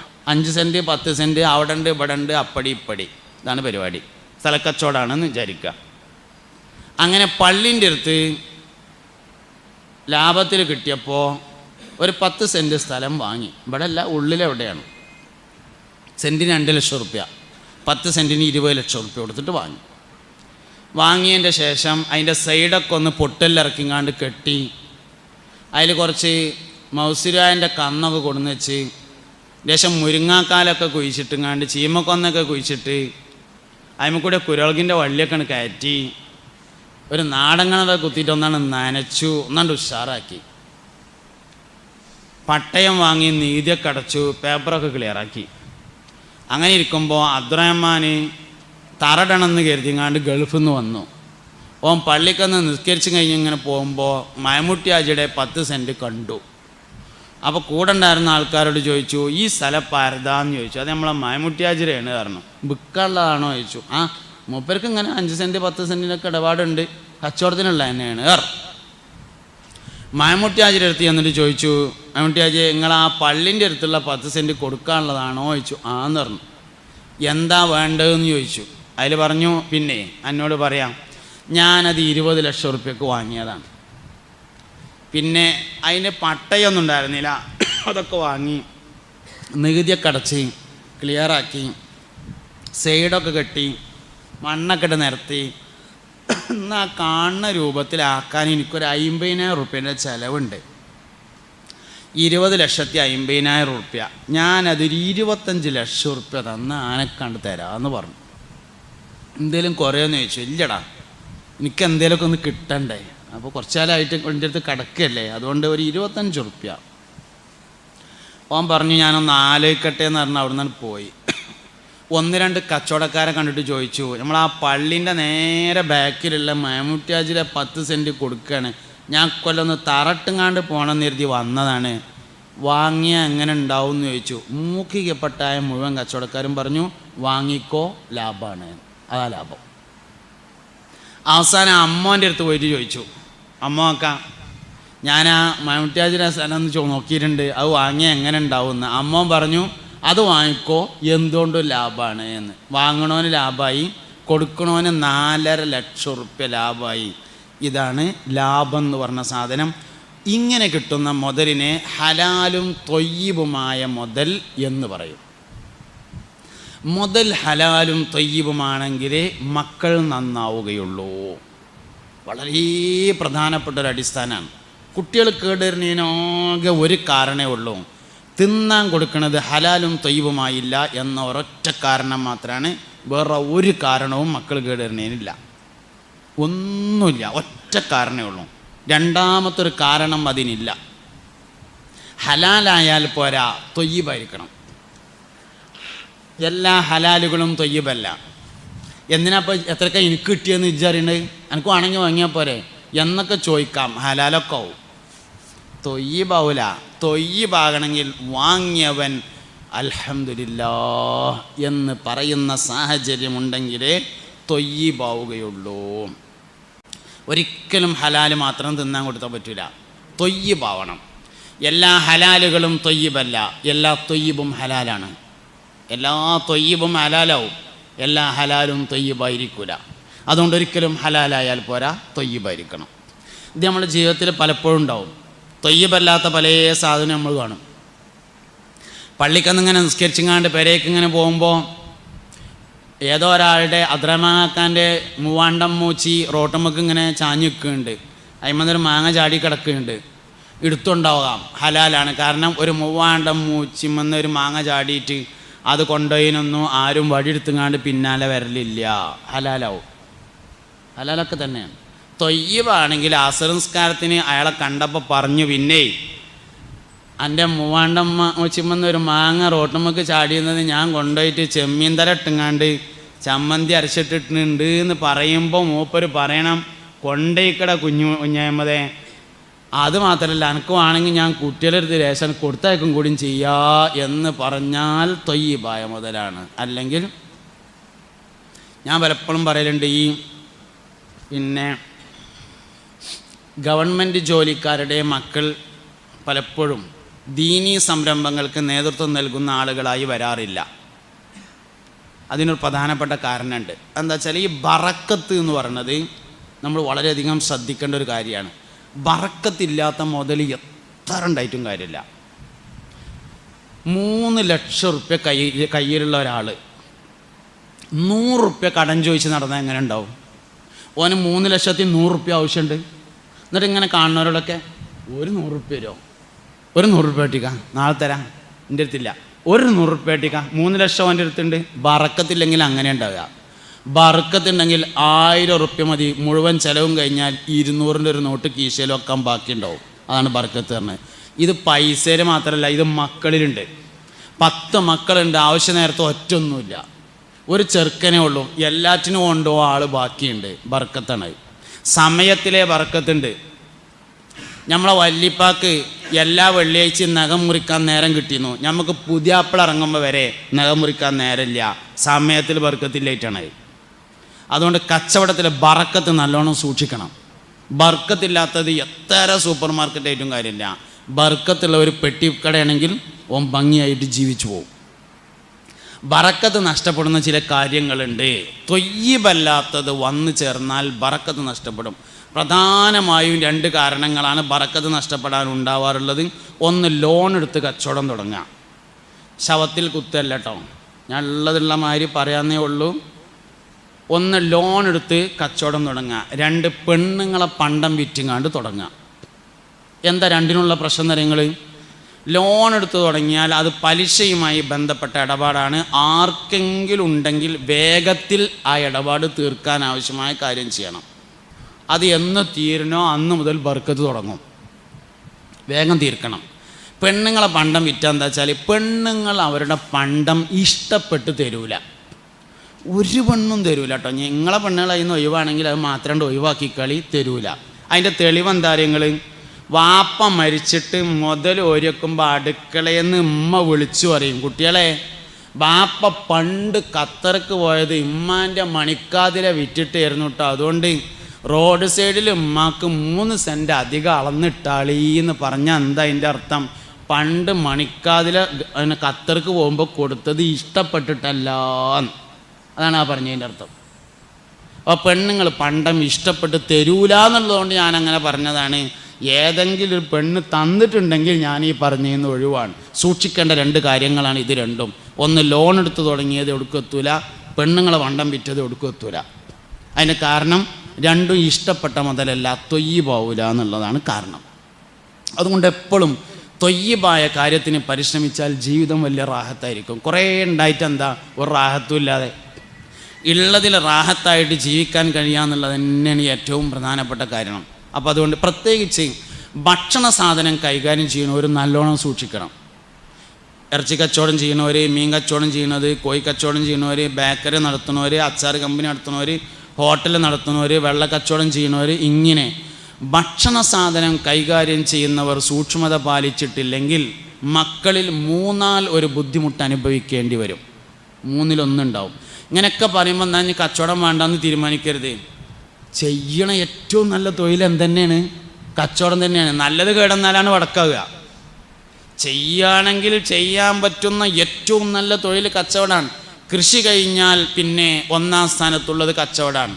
നേരെ തിരിച്ചു അഭിപ്രായമുണ്ട്. 1-ാം സ്ഥാനം കച്ചവടം, 2 കൃഷി എന്ന അഭിപ്രായമുള്ളവരുണ്ട്, 1 കൃഷി 2 കച്ചവടം എന്ന അഭിപ്രായമുള്ളവരുണ്ട്. പിന്നെ മാത്രമല്ല, എല്ലാ വരുമാന മാർഗങ്ങളും തൊഴിലിൽ പെടൂല. തൊഴിലാകെ 3 ഉള്ളൂ. തൊഴിൽ എന്ന് പറഞ്ഞാൽ ആകെ 3 ഉള്ളത്. ഒന്ന് കച്ചവടമാണ്, മറ്റൊന്ന് കൃഷിയാണ്, 3-ാമത്തേത് കൈത്തൊഴിലാണ്. ബാക്കിയൊന്നും തൊഴിലിൽ പെടൂല. അധ്യാപനം, മാഷ്, ടീച്ചർ, മൂല്യർ, വയലുറനാൾ, ഡോക്ടർ ഒന്നും തൊഴിലല്ല, സർവീസാണ്, സേവനം. അതുകൊണ്ട് ജീവിക്കാം, അത് വേറെ കാര്യമാണ്. ജീവിക്കാൻ പറ്റിച്ചിട്ട് തൊഴിലാവൊന്നുമില്ല. മുഹമ്മദ് നബി സല്ലല്ലാഹു അലൈഹി വസല്ലം തങ്ങൾക്കൊരു തൊഴിലുമില്ലല്ലോ, ജീവിച്ചിരുന്നില്ലേ? എന്താ വരുമാന മാർഗം? ഹദിയയായിരുന്നു. പലരും കൊടുക്കുന്ന ഹദിയകളായിരുന്നു വരുമാന മാർഗം. അത് തൊഴിലല്ല. അധ്യാപനം തൊഴിലല്ല, സർവീസാണ്, സേവനമാണ്. വൈദ്യം തൊഴിലല്ല, സേവനമാണ്. തൊഴിലാകെ 3 ഉള്ളൂ. ഒന്ന് കൃഷിയാണ്. കൃഷിയിൽ പെട്ടതാണ് ആടുകൾ, മാടുകൾ, പശുക്കൾ, ഒട്ടകങ്ങൾ തുടങ്ങിയൊക്കെ കൃഷിയിൽപ്പെടും. നെല്ല്, ഗോതമ്പ് ഒക്കെ കൃഷിയാണ്. 2-ാമത് കച്ചവടമാണ്. അള്ളാഹിൻ്റെ ദുനിയാവിലുള്ള ഏത് സാധനവും കച്ചവടം ചെയ്യാം. 3-ാമത്തത് കൈത്തൊഴിലാണ്. കൈത്തൊഴിലിൽ കുറേ കാര്യങ്ങൾ പെടും.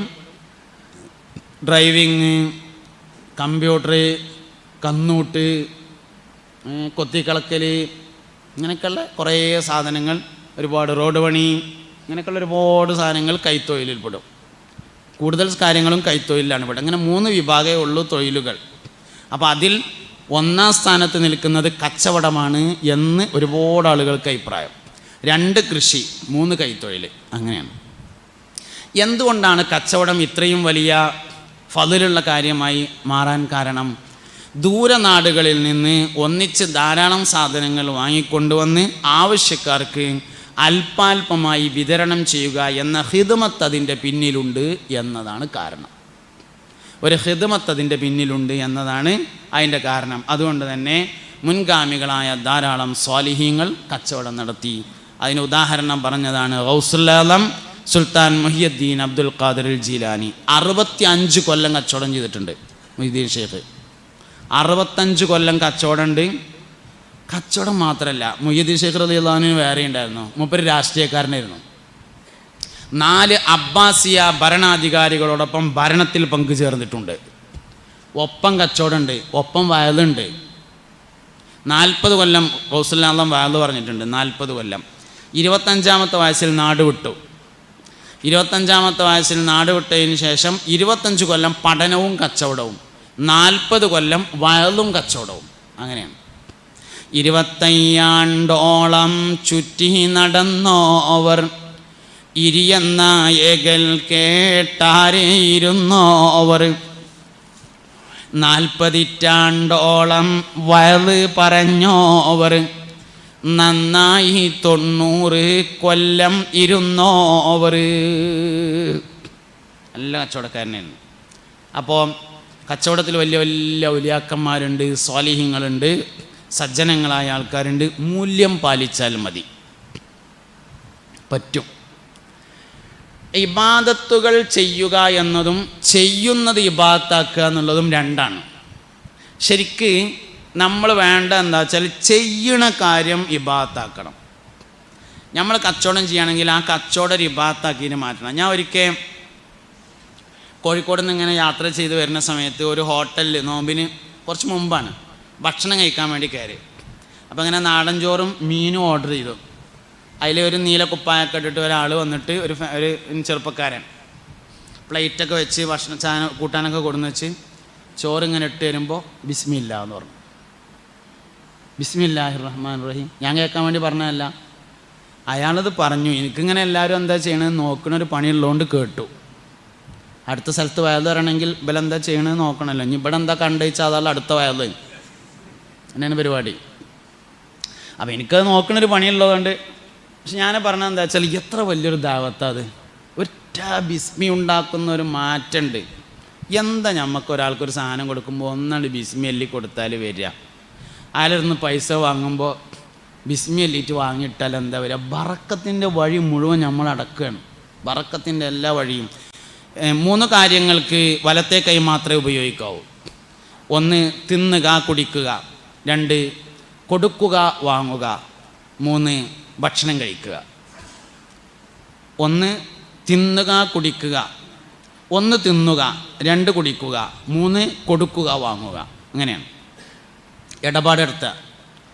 1 തിന്നൽ, 2 കുടിക്കൽ. അതെന്താ രണ്ടും വേറിട്ട് പറയാൻ കാരണം വെച്ചാൽ വലത്തേതുകൊണ്ട് തിന്നുങ്ങാണ്ട് അടുത്തതുകൊണ്ട് കുടിച്ചു നമ്മൾ. അതുകൊണ്ടാണ് രണ്ടും വേറിട്ട് പറയണതിൻ്റെ കാരണം. അപ്പോൾ 1 തിന്നുക, 2 കുടിക്കുക, 3 ഇടപാടുകൾ നടത്തുക എന്ന് പറഞ്ഞാൽ കൊടുക്കുക വാങ്ങുക. രണ്ടും വലത്തിയതുകൊണ്ട് മാത്രമേ ചെയ്യാവൂ. ബറക്കത്തിൻ്റെ പ്രധാനപ്പെട്ട വഴിയാണത്. ആർക്ക് എന്ത് കൊടുക്കുമ്പോഴും വലത്തിയതുകൊണ്ട് കൊടുക്കുക. KSRTC ബസ്സിലെ കണ്ടക്ടർക്ക് പൈസ കൊടുക്കുകയാണെങ്കിലും വലത്തിയതുകൊണ്ട് കൊടുക്കുക. ബാക്കി കിട്ടുന്നത് വാങ്ങുമ്പോഴും വലത്തിയതുകൊണ്ട് വാങ്ങുക. ബറക്കത്തിൻ്റെ ഏറ്റവും പ്രധാനപ്പെട്ട വഴി ബിസ്മിയെ പതിവാക്കലാണ്. 21 ദിവസം ഒരാൾ ബിസ്മി ഓർമ്മ വെച്ച് ചെല്ലിയാൽ 21ാമത്തെ ദിവസം മുതൽ അവന് ശീലമാവും. ഏത് കാര്യം ശീലാക്കാൻ 21 ദിവസമാണ് വേണ്ടത്. 21 ദിവസം ഓർമ്മ വെച്ച് ഒരാൾ ചെയ്താൽ 21ാം ദിവസം മുതൽ അത് ശീലമായിരിക്കും. അങ്ങനെ തന്നെ കാര്യം. അപ്പോൾ അതുകൊണ്ട് മക്കൾ നന്നാവാൻ 2 പ്രധാനപ്പെട്ട കാര്യങ്ങൾ സൂക്ഷിക്കണമെന്നാണ്. 1 ഹലാലും തൊയ്യവുമായ 4 വിഷയം മാറുന്നുണ്ടെന്നാലും പറയാം. 4 പ്രധാനപ്പെട്ട പരിപാലനങ്ങളാണ് മക്കൾക്കുള്ളത് എന്നാണ്. 4 പ്രധാനപ്പെട്ട പരിപാലനങ്ങളാണ് മക്കൾക്കുള്ളത്. 1 മക്കളുടെ ഈമാൻ പരിപാലിക്കുക, 2 മക്കളുടെ സ്വഭാവം പരിപാലിക്കുക, 3 മക്കളുടെ ഇൽമ് വിവരം പരിപാലിക്കുക, 4 മക്കളുടെ ശരീരം പരിപാലിക്കുക. അങ്ങനെ 4 എണ്ണമാണ്. അതിൽ ശരീരം പരിപാലിക്കുക എന്നതിൽ പെട്ടതാണ് ഹലാലും തൊയ്യുമായ ഭക്ഷണം മാത്രം കഴിക്കാൻ കൊടുക്കുക. നിങ്ങൾ പിന്നെ ഏതായാലും കല്യാണം പറയാൻ മറന്നാലും ഞാൻ പിന്നെ വരാൻ മറക്കണ്ടെന്ന് കരുതിയിട്ട് നേരത്തെ തന്നെ പോന്നതാണ്. തൊയ്യബാവൂല, ചോറ് കഴിക്കരുത്, പൊയ്ക്കോളി. പറയാൻ മറന്നാൽ പൊയ്ക്കോളി, കുഴപ്പമില്ല, ചോറ് കഴിക്കാൻ പറ്റൂല. അഭിമാനം നഷ്ടപ്പെട്ടാൽ ഭക്ഷണം തൊയ്യബല്ലാതെയാവും. അഭിമാനം പോയാൽ ഭക്ഷണം തൊയ്യബല്ലാതെയായി. അതുകൊണ്ട് ചോറ് കഴിക്കാൻ പറ്റില്ല, പോകാനേ പറ്റുള്ളൂ. എല്ലായിടത്തുനിന്നും തിന്നാന്നുള്ള ഇടപാട് നടത്തരുത്. ഭക്ഷണത്തിന് നല്ലോണം സൂക്ഷിക്കണം. പ്രത്യേകിച്ച് ഭക്ഷണം കൈകാര്യം ചെയ്യുന്നവർ നല്ലോണം സൂക്ഷിച്ചില്ലെങ്കിൽ ബുദ്ധിവൈകല്യം, അംഗവൈകല്യം, ചിന്താവൈകല്യം 3-ൽ 1 മക്കളിൽ അനുഭവിക്കേണ്ടി വരും. 3-ൽ 1 മക്കളിൽ അനുഭവിക്കണം. ഞാൻ ഒരിക്കൽ വണ്ടിയൊന്നും ഇല്ലാത്ത കാലത്ത് കണ്ണൂർ ഭാഗത്തുനിന്ന് എവിടുന്ന് ഒരു പരിപാടി കഴിഞ്ഞ് വരികയാണ്. ബസ്സിൽ കയറിയിട്ട് അപ്പോൾ കോഴിക്കോട് പുതിയ സ്റ്റാൻഡിൽ ഇറങ്ങി. അപ്പോൾ ചെറുതായിട്ടൊരു വിശപ്പുണ്ടായിരുന്നു. അപ്പോൾ ഒരു തട്ടുകടയിൽ, ഒരു പീടിയിൽ, ബസ് സ്റ്റാൻഡിൽ തന്നെ ഉള്ള ഒരു കടയിൽ എന്തെങ്കിലും ഭക്ഷണം ഉണ്ടെങ്കിൽ കഴിക്കാൻ വേണ്ടി കയറി. അപ്പോൾ പീടിയക്കാരനോട് ഇവിടെ എന്താ ഉള്ളതെന്ന് ചോദിച്ചാൽ പറഞ്ഞു ആംപ്ലേറ്റും ബ്രെഡും ആണുള്ളത്, കാപ്പിയും ചായ ഉണ്ട് പറഞ്ഞു. അങ്ങനെ ആംപ്ലേറ്റും ബ്രെഡും തിന്നു. അപ്പോൾ ഇങ്ങനെ ഈ കുപ്പിയിൽ വെള്ളം വെച്ചിട്ടുണ്ട്. ഇന്നിപ്പോൾ അത് വ്യാപകമാണെങ്കിലും അന്നതൊരു അത്ഭുതമാണ്. കുപ്പിയിലിങ്ങനെ ആക്കിയിട്ട് വെള്ളം വെക്കാറിന്. മുമ്പൊക്കെ കല്യാണത്തിന് സർവത്ത് സോഡ കുപ്പി കൊടുത്തിരുന്നില്ല. അപ്പോൾ 2 ഗ്ലാസ് കുടിക്കും. സംഗതി ക്ലാസ് പറഞ്ഞാലും അതുതന്നെയാണ് സാധനം. എന്നാലും സോഡ കുപ്പി പോരുമ്പോൾ ഒരു എന്തോ എന്ന മാതിരി കുപ്പിയിൽ വെള്ളം വെച്ചിട്ടുണ്ട്. അപ്പോൾ ഞാൻ ഭക്ഷണം കഴിക്കാൻ ഇരിക്കുന്നിടത്ത് 2 കുപ്പിയിൽ വെള്ളമുണ്ട്. അപ്പം എല്ലാവരും ഇങ്ങനെ അതിൽ നിന്ന് എടുത്ത് കുടിക്കുന്നുണ്ട്. അപ്പം ഞാനിതേമാതിരി ബ്രെഡും ആംപ്ലേറ്റും ഒക്കെ തിന്നു കഴിഞ്ഞതിന് ശേഷം അതിൽ നിന്ന് വെള്ളം എടുത്ത് കുടിച്ചു. എന്നിട്ട് കൈ കഴുകാൻ വേണ്ടി പോയി. കൈ കഴുകാണ്ട് തിരിഞ്ഞപ്പോൾ ക്യാഷിലിരിക്കുന്ന ആൾ അവിടുത്തെ വെയിറ്റർമാരോട് ചോദിക്കുന്നുണ്ട്, ഈ മേശമ ഉണ്ടായിരുന്ന കുപ്പിയത്തെ വെള്ളം എവിടെയെന്ന് ചോദിച്ചു. അപ്പോൾ എനിക്ക് മനസ്സിലായി ഞാനാണ് എടുത്ത് കുടിച്ചതെന്ന് മനസ്സിലായി. അപ്പോൾ ഞാൻ ചെന്നിട്ട് ആളെടുത്ത് പറഞ്ഞു, ആ വെള്ളം ഞാൻ കുടിച്ചു പറഞ്ഞു. അയാളിനോട് പറഞ്ഞു, ആരെങ്ങളോട് എടുത്ത് കുടിക്കാൻ പറഞ്ഞത്? അത് ഞാൻ എനിക്ക് കുടിക്കാൻ വേണ്ടിയിട്ട് പെരേന്ന് കൊടുന്നതാണ് എന്ന് പറഞ്ഞു. എങ്ങനെ കുട്ടികൾ നേരെ നിങ്ങളൊന്ന് പറഞ്ഞേ, നിങ്ങൾ പറയും. വേറുള്ളവർക്ക് കൊടുക്കാൻ വേറെ വെള്ളവും ഓന് കുടിക്കാൻ പെരേന്ന് കൊടുന്ന വേറെ വെള്ളമാണ്. എവിടുന്ന നേരാകുക? ഹലാലും തൊയ്യവുമായ മുതലാണ് തിന്നാൻ കൊടുത്തില്ലെങ്കിൽ അംഗവൈകല്യം, കാല് മുറിഞ്ഞത്, കൈ മുറിഞ്ഞത്, മുടന്തുള്ളത്, അംഗവൈകല്യം, കണ്ണ് കാണാത്തത്, ചെവി കേൾക്കാത്തത്, അംഗവൈകല്യം, ബുദ്ധിവൈകല്യം, ചിന്താപരമായ വൈകല്യം 3-ൽ 1 മക്കൾക്കുണ്ടാവും. ഉറപ്പാണ് സംഗതി. അതിൻ്റെ കാരണം ഇതാണ് എന്നല്ല കേട്ടോ, ഇതിലതുണ്ടാവുമെന്നാണ്. ചെവി കേട്ടില്ലെങ്കിൽ അതിൻ്റെ കാരണം ഇതാന്നല്ല ഞാൻ പറഞ്ഞത്. ഇതിനതുണ്ടായിരിക്കും. മക്കൾക്ക് തിന്നാൻ കൊടുക്കണം മുതൽ ഹലാലും തൊയ്യവുമായിട്ടില്ലെങ്കിൽ 3-ൽ 1 ബുദ്ധിമുട്ട് മാതാപിതാക്കൾ ജീവിതകാലത്ത് അനുഭവിക്കേണ്ടി വരും. ഇതാണ് ശരീരത്തിൻ്റെ പരിപാലനം എന്ന് പറഞ്ഞാൽ. മക്കളെ ശരീരം പരിപാലിക്കുക പറഞ്ഞാലേ നല്ല ചിക്കൻ കൊണ്ടേ കൊടുക്കുക എന്നല്ല, തൊയ്യബായ മുതൽ തിന്നാൻ കൊടുക്കുന്നതിനാണ് ശരീരത്തിൻ്റെ പരിപാലനം എന്ന് പറയുന്നത്. സ്വഭാവത്തിൻ്റെ പരിപാലനം അങ്ങനെ തന്നെയാണ്. മാപ്പാൻ്റെയും ഉമ്മാൻ്റെയും സ്വഭാവം എന്താ വെച്ചാൽ അതിനനുസരിച്ചാണ് മക്കളെ സ്വഭാവം ഉണ്ടാകുക. ഞാൻ നിങ്ങൾക്ക് ഏറ്റവും ലാഭകരമായൊരു കച്ചവടം പറഞ്ഞുതരാം. ഏറ്റവും ലാഭമുള്ള കച്ചവടം അതെന്താ അറിയാം? നിങ്ങൾ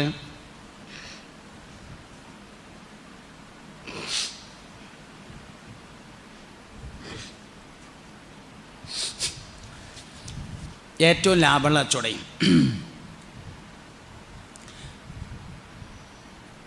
ദാനശീലം പഠിപ്പിക്കലാണ്. അതായത് 2 കാര്യങ്ങളാണ്. ഒന്ന് മര്യാദ, മറ്റൊന്ന് ശീലം. മര്യാദ എന്ന് പറഞ്ഞാൽ കർമ്മങ്ങൾ ശരിയാക്കാനാണ്, പ്രവർത്തനങ്ങൾ ശരിയാക്കാനാണ് മര്യാദ. കുറേ മര്യാദ ഉണ്ട്. എല്ലാവരെയും മുമ്പിൽ കൈകൊണ്ട് ആംഗ്യം കാണിച്ച് വർത്താനം പറയാൻ പറ്റില്ല.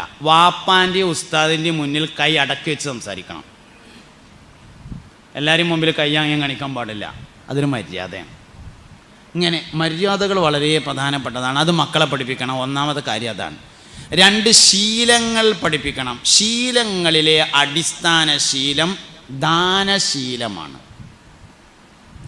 അള്ളാഹുവിൻ്റെ അനുഗ്രഹം കൊണ്ട് കച്ചവടക്കാർ നിലനിൽക്കുന്നതും ദാനശീലം കൊണ്ടാണ് കേട്ടോ. എവിടെ 1.5 ലക്ഷം റുപ്യ ശമ്പളമുള്ള ഗവൺമെൻറ് ജോലിക്കാരൻ്റെ അടുത്തുനിന്ന് 100 റുപ്യ കിട്ടണമെങ്കിൽ ഒരു ബനിയൻ വാങ്ങണമെങ്കിൽ 10 പീടിയിൽ പോയിട്ട് വില വയ്ക്കും. മലപ്പുറത്തുനിന്ന് മഞ്ചേരിക്ക് ബസ് കയറിയാൽ 1 ഉറുപ്യ ബാക്കി ഇട്ടാനുള്ളതിന് മഞ്ചേരി വരെ യുദ്ധം ചെയ്യും. പക്ഷേ കച്ചവടക്കാർ ആ വിഷയത്തിൽ അയഞ്ഞ സമീപനാണ്. എന്തൊക്കെ ഇല്ലെങ്കിലും നിലനിൽക്കുന്നതിൻ്റെ കാരണം അതാണ് കേട്ടോ. ദാനശീലം വളരെ പ്രധാനപ്പെട്ടൊരു സംഗതിയാണ്. ദാനശീലമുള്ളവൻ്റെ സ്വഭാവം നേരായിരിക്കും. മുസ്തഫ നബി സല്ലല്ലാഹു അലൈഹി വസല്ലം തങ്ങൾ യുദ്ധത്തിന് പോകാൻ വേണ്ടി പ്രസംഗിക്കണം. സഹാബത്തെ യുദ്ധത്തിന് പോകാൻ അനിവാര്യമാണ്, എല്ലാവരും കാര്യമായിട്ട് സംഭാവന ചെയ്യണം, ഇല്ലെങ്കിൽ ശത്രുക്കൾ മദീനയിലേക്ക് കടന്നു വരും, അപ്പോൾ മദീനയിലെ സ്ത്രീകളുടെയും കുട്ടികളുടെയും കാര്യം അപകടത്തിലാകും. ഇത് കേട്ടപ്പോൾ ഉസ്മാൻ റളിയല്ലാഹു അൻഹു എഴുന്നേറ്റ് നിന്നിട്ട് പറഞ്ഞു, അള്ളാഹിൻ്റെ റസൂലേ, 100 ഒട്ടകങ്ങളും അവകൾക്ക് ചുമക്കാൻ മാത്രമുള്ള ആയുധങ്ങളും ഞാൻ തരാൻ. രണ്ടാമതും വയല് പറഞ്ഞു. വയല് കേട്ട ഉസ്മാൻ റളിയല്ലാഹു അൻഹു രണ്ടാമത് എഴുന്നേറ്റ് പറഞ്ഞു, നബിയെ, 100 ഒട്ടകങ്ങളും അവകൾക്ക് ചുമക്കാൻ മാത്രമുള്ള ആയുധങ്ങളും ഞാൻ തരാൻ. ഈ 100 ഒട്ടകത്തിനൊരു രഹസ്യമുണ്ട്. അന്തരങ്ങൾ അന്ന് അതിനേക്കാൾ വലിയ സംഖ്യ പറഞ്ഞും കേട്ടും പരിചയമില്ല. എല്ലാ കാലത്തെയും സംഖ്യ ഒരേ മാതിരിയല്ല. ഞാനൊക്കെ സ്കൂളിൽ പോയി നിന്ന് കേട്ട ഒരു അനൗൺസ്മെൻറ്റ് ഓർമ്മയുണ്ട്. എന്താ? ലോട്ടറിയുടെ അനൗൺസ്മെൻറ്റാണ്. 1,00,000 രൂപയും മാരുതി കാറും ഇങ്ങക്കാണ് നാളെയാണ് എന്ന് പറഞ്ഞിട്ട് ജീവിതകാലം മുഴുവൻ അടിച്ച് പൊളിച്ച് ചെലവഴിച്ചാലും തീരാത്ത 1,00,000 രൂപയും മാരുതി കാറുമാണ് നാളെ ആരംഭെടുത്താൽ ഇങ്ങക്ക് എന്നാണ്. ജീവിതകാലം മുഴുവൻ അടിച്ച് പൊളിച്ച് ചെലവഴിച്ചാൽ തീരാത്ത 1,00,000 റുപ്യ. കാൽ ചായ കുടിച്ചാൽ തികയാത്ത പൈസയാണത്. എല്ലാ കാലത്തെയും സംഖ്യ ഒരുപോലെയല്ല. അന്നത്തെ വലിയ എമൗണ്ടാണ് 100. അതാണ് 100 ഒട്ടകവും അവകൾക്ക് ചുമക്കാൻ മാത്രമുള്ള ആയുധവും എന്ന് പറഞ്ഞതിൻ്റെ കാരണം. രണ്ടാമത് ചോദിക്കുമ്പോൾ പിന്നെയും പറയണത് വേറെ ഒരു 100 ഒട്ടകവും അവകൾക്ക് ചുമക്കാൻ മാത്രമുള്ള ആയുധവും എന്നാണ് പറഞ്ഞത്. ഇതിങ്ങനെ കേൾക്കുമ്പോൾ നമുക്ക് തോന്നും, മൂപ്പരെ വാപ്പാക്ക് കുറേ ഭൂസ്വത്തുണ്ടാവും, അതിൽ അങ്ങാടിയിലുള്ള 30 സെൻറ്റിൽ നിന്ന് ഒരു 10 സെൻറ്റാണ് കൊടുത്തത് ഈ കരന്ന്. അല്ല, ഉസ്മാൻ റളിയല്ലാഹു അൻഹു ഊരമ്മ 2 കാലിങ്ങനെ വെച്ചെട്ടിയിട്ട് കയ്യ് വീശിയിട്ട് മക്കയിൽ നിന്ന് മദീനയിലേക്ക് ഹിജ്റ വന്ന മുഹാജിറാണ്. എന്തേ കൊടുത്തതിൻ്റെ കാരണം? കൊടുക്കാനുള്ള മനസ്സാണ്, വേറൊന്നുമല്ല. ആർക്കുണ്ടാവുക? ദാനശീലമുള്ളവനെ സമ്പത്തുണ്ടാവും. ഇസ്ലാമിൽ, മുസ്ലിമിൽ, മുഅ്മിനീങ്ങളുടെ കൂട്ടത്തിൽ ഏതെങ്കിലും ഒരു മനുഷ്യന് ഹലാലും ത്വയ്യിബുമായ രീതിയിൽ സമ്പത്തുണ്ടായിട്ടുണ്ടോ? ഓനോ ഓൻ്റെ വാപ്പാൻ്റെ വാപ്പേ 3 തലമുറയിൽ ഒരാൾ ദാനശീലമുള്ളവനായിരിക്കും. എഴുതി വെച്ചിട്ട് നിങ്ങൾ പഠിച്ചു പോയിക്കോളി. അറബിനെ യത്തീങ്കാനെ ചേർത്തത് അല്ലെങ്കിലാണ് ഈ പറഞ്ഞത് കേട്ടോ. അത് ഹലാലായതല്ലല്ലോ. ഹലാലായ മാർഗത്തിൽ, ശരിയായ മാർഗത്തിൽ ആരെങ്കിലും സമ്പന്നനാകുന്നുണ്ടോ? ഓനോ ഓൻ്റെ വാപ്പാൻ്റെ വാപ്പേ 3 തലമുറയിൽ ഒരാൾ ദാനശീലം ഉള്ളവൻ അല്ലാതെ മുഅ്മിനീങ്ങൾ മുസ്ലിങ്ങളിൽ നിന്ന് ഒരാൾക്ക് അല്ലാഹു സമ്പത്ത് നൽകുകയില്ല. എന്താ കാരണം? നിങ്ങൾ സദഖയേക്കാൾ, ദാനധർമ്മങ്ങളെക്കാൾ ലാഭമുള്ള ഒരു കച്ചവടം വേറെയില്ല. മുസ്തഫ നബി തങ്ങൾ പറഞ്ഞു, അൽ ഹസനതു ബി അശ്രി അംസാലിഹ. ഒരിക്കൽ ഫാത്തിമ ബി റളിയല്ലാഹു അൻഹക്ക് പനി പിടിപെട്ടു. പനിച്ചിട്ട് പനി മാറാൻ നേരത്ത് മാറിയിക്കണു. അപ്പോൾ ഒരു ദിവസം അലി റളിയല്ലാഹു അൻഹു ഭക്ഷണം കഴിച്ചുകൊണ്ടിരിക്കുകയാണ് ഉച്ചക്ക്. ആ സമയത്ത് ഫാത്തിമ ബി പറഞ്ഞു, എനിക്ക് ദണ്ണം മാറി നോക്കുമ്പോൾ ഒരു ഉറുമാമ്പഴം തിന്നാൻ വല്ലാത്തൊരു പൂതി പറഞ്ഞു. അപ്പോൾ അലി റളിയല്ലാഹു അൻഹു ഇങ്ങനെ ഭക്ഷണം കഴിക്കാൻ വേണ്ടി ഇങ്ങനെ ഇരിക്കുമായിരുന്നു. മൂപ്പര് അവിടുന്ന് നീച്ചിട്ട് പറഞ്ഞു, ഞാൻ ഇപ്പോൾ വരട്ടോ പറഞ്ഞു. അങ്ങനെ അവിടെ നിന്ന് പോയി മാർക്കറ്റിൽ പോയിട്ട് ഒരു ഉറുമാമ്പഴം വാങ്ങിയിട്ട് മടങ്ങി വന്നു. വരുന്ന വഴിക്ക് ഒരാളെ കണ്ടു. ജയിലിൽ നിന്ന് മോചിതനായി വരുന്ന ഒരാളെ കണ്ടു. അയാൾ ചോദിച്ചു, അലിയാരെ വിശന്നിട്ട് വയ്യ, അതുകൊണ്ട് എന്തേലും തിന്നാൻ പറ്റിയതാ ഉറയിലുണ്ടെങ്കിൽ തരികയായിരുന്നു. ഒരു ഉറുമാമ്പഴം ഉള്ളത്. അലി റളിയല്ലാഹു അൻഹു ഇങ്ങനെ ആലോചിച്ചു, ഇയാൾക്ക് വിശന്നിട്ടും ഫാത്തിമാക്ക് പൂതിയായിട്ടുമാണ്. പൂതിക്കാണോ 1-ാം സ്ഥാനം, വിശപ്പിനാണോ 1-ാം സ്ഥാനം? വിശപ്പിന് 1-ാം സ്ഥാനം കൊടുക്കാൻ തീരുമാനിച്ചിട്ട് അയാൾക്കാണ് കൊടുത്തു. രണ്ടാമതൊന്നും വാങ്ങാൻ പൈസ ഇല്ല. അതുകൊണ്ട് ഇങ്ങനെ വിഷമത്തോടു കൂടെ വീട്ടിൽ ചെന്നു.